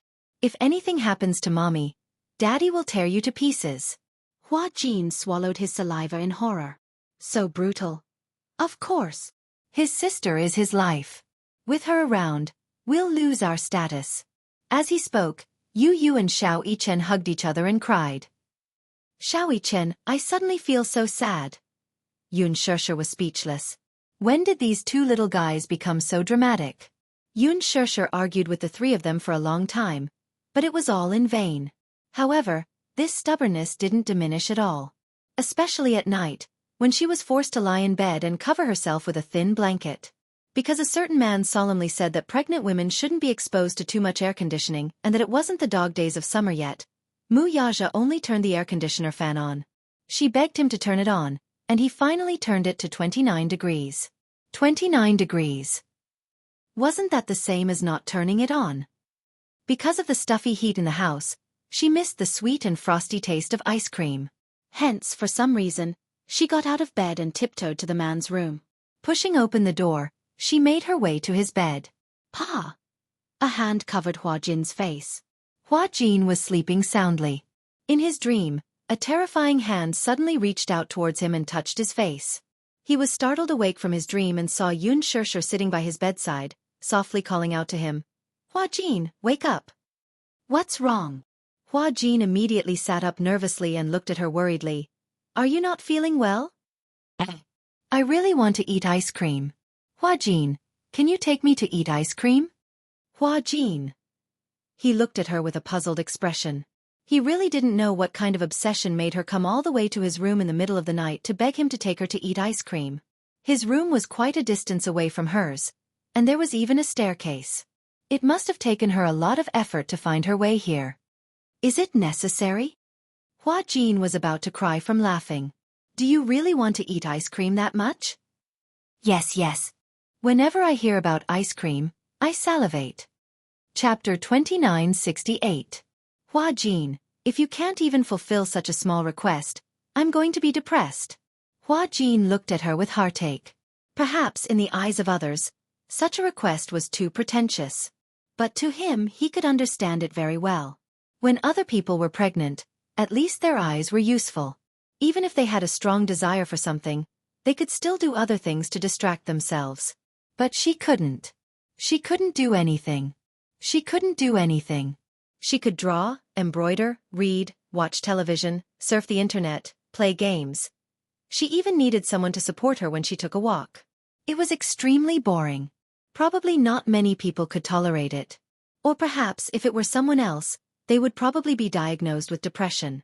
Hua Jin hesitated for a moment. Suddenly he reached for his cell phone and said, "Wait a minute." "Ha! What are you doing?" she asked curiously. Hua Jin didn't answer immediately. She could only hear the sound of web pages being switched on his cell phone. A few minutes later, Hua Jin put down his cell phone and said to her, "I did some research just now. It said that if it's just a little, it's okay to eat something cold once in a while. Moreover, the weather is hot now, so it's not a big taboo." Hua Jin snapped his fingers and said, "Just the right amount." "Yes, just the right amount." "Right. I was right, wasn't I?" Xianxia said agitatedly. "They said that pregnant women shouldn't be in front of the computer for too long because there will be radiation. But in reality? When I used to work, many of my colleagues were pregnant, but I didn't see any of them quit their jobs. She only went back on maternity leave to prepare for labor when she was about to give birth. The little ones that she gave birth to are all healthy. But there's no more ice cream at home." Hua Jin looked at her expression and said carefully, You and Xianxia have eaten it all." "Why are these two little guys eating so fiercely?" she muttered. Hua Jin looked at her and laughed. Okay, stop muttering. I'll take you to find ice cream now, okay?" "Okay. Then change your clothes." "All right." Hua Jin held her hand and led her to the cloakroom. He took all the clothes for her, closed the door, and let her change. He was wearing home clothes, so it didn't matter if he didn't change. After Xianxia changed her clothes, Hua Jin secretly stole a key and led her to the garage. He helped her into the front passenger seat, then sat in the car and started the car. It's already 12 o'clock. I'm afraid there aren't any ice cream shops open. It doesn't matter if it's not Haagen-Dazs. Hua Jin held the steering wheel and thought for a while. Suddenly, his eyes lit up. I know a place. Where? The biggest night market in Jianghu district. There are also many midnight snacks there. Now that the weather is so hot, every shop will start to sell Baxi ice cream boxes. 8. Xianxia's mouth watered even more. Baxi is delicious too. All right. Greedy little cat. I'll take you there. Hua Jin stepped on the accelerator and the car slowly drove out of the garage. He was so focused on talking to Xianxia that he forgot to look in the rearview mirror. After he drove out of the garage, a luxury car parked at the entrance slowly followed behind. Chapter 2969. Hence, the two of them started to chat leisurely. Xianxia asked, Have you been busy with work recently? Hua Jin replied, I'm not busy. I've taken on a lot of commercials recently. It might have something to do with Lethal Beauty's high viewership ratings. Xianxia was surprised. Lethal Beauty has been very popular recently? Hua Jin nodded. Yeah, after your character died, the viewership ratings shot up. Xianxia was speechless. Hua Jin said, After all, the villain is dead, and the audience's passion for watching shows has been revived. Because of Lethal Beauty's good viewership ratings, I've taken on a lot of commercials. One of the biggest sources of income for a celebrity was advertisements. It was the most important component. Usually, a celebrity's income came from filming movies and TV dramas. With Hua Jin's status, he would get 1 million for filming an episode. After the company's share, he would get 600,000 after tax. In other words, there were 60 episodes of Lethal Beauty, and Hua Jin had a net profit of 36 million. That was a very eye-catching figure. In the entertainment industry, this income was something that many people could only look up to. But this was only a part of the income. Usually, other than acting, each person could film an average of 2 TV dramas and 1 movie in a year. In addition to various variety shows and stage performances, the remuneration from filming commercials still accounted for the majority of the income. The filming period for commercials was usually a few days, and in these few days, they could earn a few million. It could be said that it was easy and simple. Hua Jin had more than 10 endorsements, big and small, from high-end cosmetics to luxury brands, to mobile phones, home appliances, snacks, drinks, shampoo. The advertising economy depended on whether the fans' purchasing power was strong. Hua Jin's fans were especially crazy. Basically, if they got him to endorse, they would definitely make a profit. Hence, it was no wonder that he was feeling so refreshed recently. How could he not be happy about taking on so many commercials? Your popularity has been soaring recently. After all, the male lead role played by Hua Jin was really too likable. Introverted, steady, and expressive from the beginning to the end. With the popularity of the TV series, his popularity would definitely rise. My net worth has also increased by many times. Qin Zhou said that it's rising faster than the stock market. Ha ha ha. The car drove to the night market. After parking the car, Hua Jin held Xianxia's hand and searched along the way. Finally, they found a barbecue restaurant that sold Baxi. Sure, you sit here for a while, I'll buy you Baxi. Xianxia sat down obediently, looking forward to Hua Jin buying her beloved Baxi.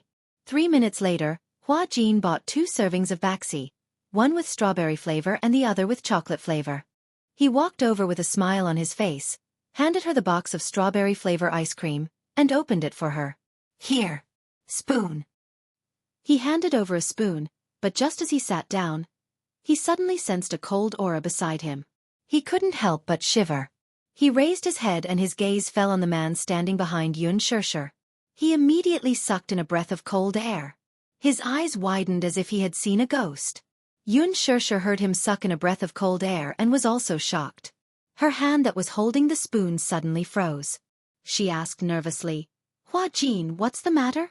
Sister. He stammered for a while.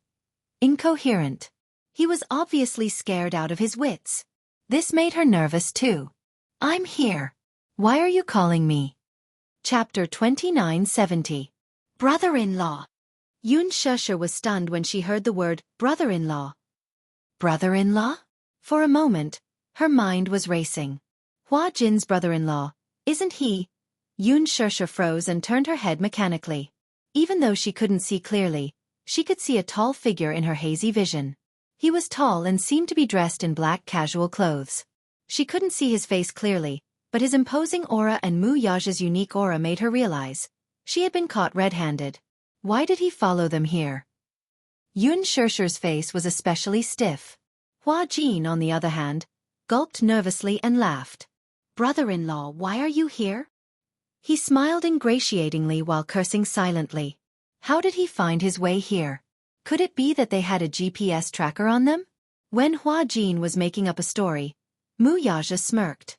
You don't have a GPS tracker on you. Then did you send a private investigator to follow us? Hua Jin blurted out. However, he covered his mouth the next second and looked at him awkwardly. He actually blurted it out. Wait a minute. How did he know what he was making up in his mind? Could it be? His brother-in-law had a superpower like mind reading. Hua Jin's imagination was running wild. Mu Yaja continued, I don't have mind-reading abilities either. Hua Jin felt even more awkward. He fidgeted and asked, Then how do you know what I'm thinking? What you're thinking is written all over your face. Mu Yaja paused for a moment. His gaze fell on the ice cream in his and Xiaxia's hands, and his gaze became even colder. Eating ice cream in the middle of the night? Mu Yaja's gaze revealed a hint of danger. He scrutinized him again. His cold and unpredictable gaze was really chilling. Hua Jin felt his hair stand on end under his stare. Just as he was about to explain himself, Xianxia sat up properly and said with a smile.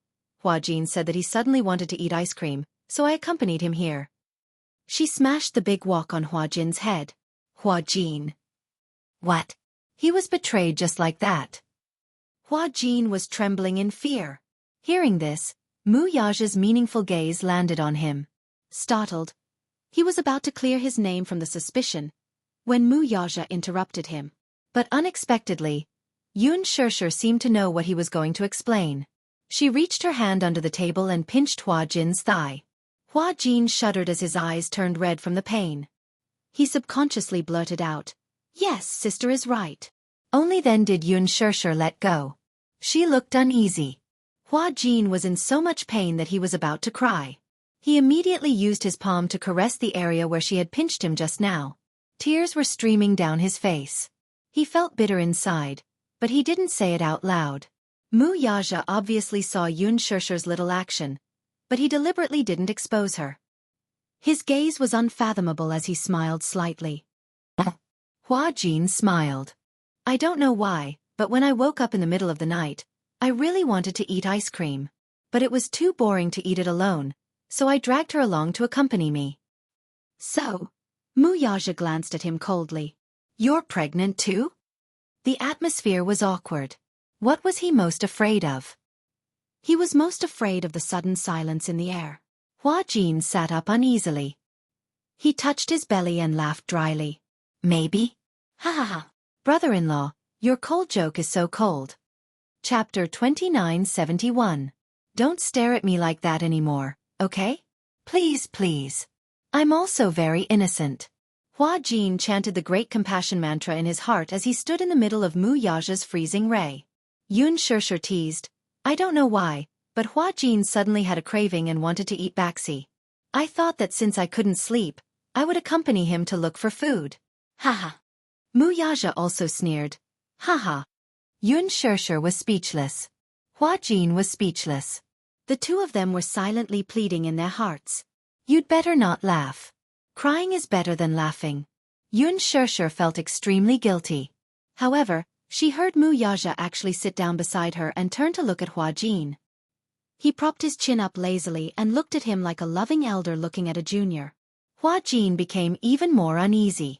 Brother-in-law, what's the matter? He looked at him and his tone became strangely gentle. Do you like ice cream that much? Even though it was such a gentle tone, It was extremely cold when it fell on his ears. He felt that there was a hidden meaning in his gaze and words. Hua Jin couldn't help but shudder. He braced himself and nodded. Yes. All right then. Mu Yaja suddenly stood up and left his seat. Hua Jin didn't care where he was going or what he was going to do. He nervously grabbed Yunshusher's sleeve and asked with a sad face. Sister, I don't want to be the scapegoat. Brother-in-law is so cruel. Who knows how he'll teach me a lesson? He won't go to get a whip to whip me, right? That can't be. He won't do anything to you in public. Yunshusher was also very nervous. She paused and quickly comforted him, saying, Don't worry, your brother-in-law is very gentle. He won't scold you or hit you.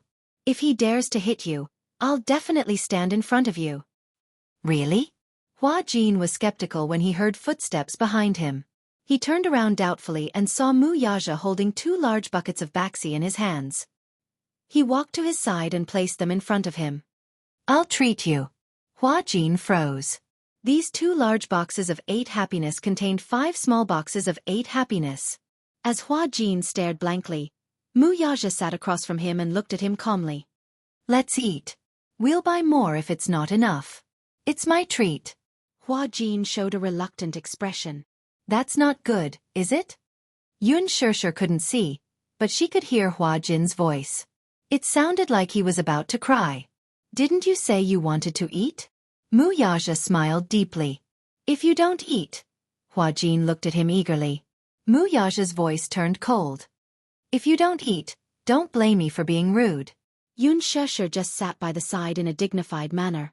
But what she didn't see was that Mu Yaja was sitting opposite Hua Jin, holding a bucket of baxi in one hand and a spoon in the other. He was tirelessly feeding large chunks of ice cream to Hua Jin. Hua Jin didn't dare to resist. Thinking of his threat, he felt that he should eat up baxi. Hence, he braced himself and took mouthful after mouthful of ice cream. Even though the weather was hot, his teeth were still chattering from the cold after one bucket. Mu Yaja opened another bucket casually and sent a mouthful of ice cream to his mouth. He ordered calmly, Eat. Woo! The corners of Hua Jin's eyes were twitching. After taking a mouthful, he felt unwell. Chapter 2972. Come, open your mouth. Mu Yaja raised the spoon. Brother-in-law, can I take it away if I can't finish it? He glanced at the ice cream in his hand and burped. His smile was uglier than his crying face. I'm almost full. Mu Yaja replied nonchalantly, If you can't finish it, then you'll have to bear the consequences. Hua Jin frowned. He wanted to cry but had no tears. Bear the consequences? What kind of bear the consequences? Mu Yaja replied proudly, Humph. What do you think? Okay, I'll eat it. Hua Jin looked like he was ready to die. How did it feel to finish 2 buckets and 2 boxes of 8 joys? One word to describe it. Torture. After Hua Jin got into the car, he looked ahead. Mu Yaja had packed Yunshusher into his personal car. He watched as he carefully buckled Yunshusher's seatbelt, got into the driver's seat, started the car, and drove off. He couldn't take it anymore. He held his stomach and his face turned green. What the hell was this? This man was the #1 wife-slave. This couple was really something. Instead of sleeping, they came to torment him in the middle of the night. In the end, why was he the one who got hurt? He was so innocent. In the car, Yunshusher nervously clutched her seatbelt as she gulped in trepidation. Hubby? Mu Yaja raised his eyebrows. What did you do to Hua Jin just now? Yunshusher asked worriedly. He sounded like he was in pain. How much ice cream did you feed him? Mu Yaja replied. All of it. Yunshusher asked. How much was all of it? Mu Yaja replied. 2 buckets and 2 boxes. Yunshusher shuddered. Just thinking about the feeling of eating so much ice cream didn't feel good, right? Suddenly, her obsession with ice cream was not as deep as before. She even felt a little nauseous. If she vomited, Mu Yaja's goal would be achieved. He asked, Do you still want ice cream? Yunshusher hurriedly shook her head. I don't want to. I don't want to anymore. == B. Mu Yaja suddenly reached out to hold her hand and intertwined his fingers with hers. Yunshusher's heart warmed, and she held his hand. Perhaps it was because he had been holding the ice cream bucket for a long time, but his hands were slightly cold. He didn't say anything, but from this small detail, she immediately understood his unease and heartache. He was such an introverted man who kept everything in his heart. Perhaps he cared too much about it. If you care too much, you will always be afraid of losing it. Therefore, his caution was only to better protect her. "I'll be good in the future," Xianxia said in a low voice. "Yes, good girl." But Xianxia changed the topic. "You fed him so much ice cream. Will anything happen to him?" Wuxia was speechless. Xianxia said anxiously, "He'll definitely have diarrhea, right?" In the bathroom. When Hua Jin walked out, he was about to collapse. He dragged his long numb legs out and supported himself against the wall. When he walked into the living room, the sky was already bright. In the living room, Wuxia walked out of the dining room and poured a cup of warm water for him. "Drink it." Hua Jin took the water and leaned against the wall, looking resentful. "I think I'm about to collapse." Wuxia raised his eyebrows. "Diarrhea?" "Yes, a little." Wuxia returned to the room and took out a box of stomach medicine for him. "Eat this." Chapter 2973. After this experience, Xianxia became more well-behaved. At least, she had learned her lesson. However, the days of nurturing the fetus were still boring. Yu found some radio dramas, musicals, and even crosstalk for her to pass the time. Life was peaceful and comfortable. "Chief, did you know?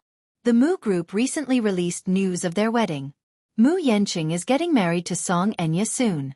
In the office, Lu Jinyu walked to Wuxia's desk and handed him a red announcement. He had gotten it from a media friend. It was said that Mu Yanqing and Xianxia's wedding would be held at 100 banquets. Furthermore, they had also invited celebrities from all walks of life and more than 100 media outlets. It seemed that they were determined to make this wedding a grand and dignified one. Wuxia took the invitation and glanced at it expressionlessly. On the invitation was Xianxia and Mu Yanqing's wedding photo. The time and location were also written. He took a closer look. Although it was called a wedding photo, it was more accurate to say that this was not a traditional wedding photo. Xianxia was wearing a wedding dress and holding Mu Yanqing's arm. Mu Yanqing was wearing a suit. The two of them stood in front of a white background and posed for a photo. Lu Jinyu smiled. "Chief, are you going?" Wuxia glanced at him. "Why should I go?" "To watch the show." "It's boring." "How can it be boring?" The Mu group and the Song family have been advocating that this wedding must be grand and dignified. At the very least, we should go and see how grand the Mu family can be so that Chief can refer to it. You and sister-in-law haven't held a wedding yet, right? We can't let our pomp and circumstance fall short. Wuxia smiled playfully. Pomp and circumstance? A wedding isn't just about pomp and circumstance. More importantly, it has to be memorable. They had to be sincere. Jianghu sat at the side and snorted. The reason why the Mu group is spending so much money this time is because they want to use this wedding to revitalize the Mu group's reputation. Just like a destitute aristocrat who is so poor that he has to empty his family's fortune, he has to resort to all means to pretend to be a noble. Lu Jinyu snapped his fingers and said, "To put it simply, it's just posturing." Jianghu said, "Bingo." Wuxia frowned. Although the Mu group is in dire straits, a starving camel is still bigger than a horse. After all, its power is still stable. Don't let your guard down. Lu Jinyu said, "Boss, aren't you bent on monopolizing the Mu Corporation's medical industry?" "Yes." Jianghu analyzed. "However, if we forcibly acquire the medical industry under Mu Group, we will definitely suffer a great loss." The Mu Group was now very close to this industry. Although Mu Yanqing was now the head of the Mu Group in name, the real power in the family was still in the hands of Mu Linfeng. If not for Mu Linfeng's hard work, what can Mu Yanqing achieve? Lu Jinyu said, "That old fox Mu Linfeng is not a simple character. He's not easy to deal with." However, given Mu Yanqing's half-baked personality, when Mu Linfeng really collapsed, the Mu family's throne would also crumble in an instant. He won't be able to stay in that position for long. All these years, Mu Linfeng's health doesn't seem to be improving. In such a situation, we can play many cards.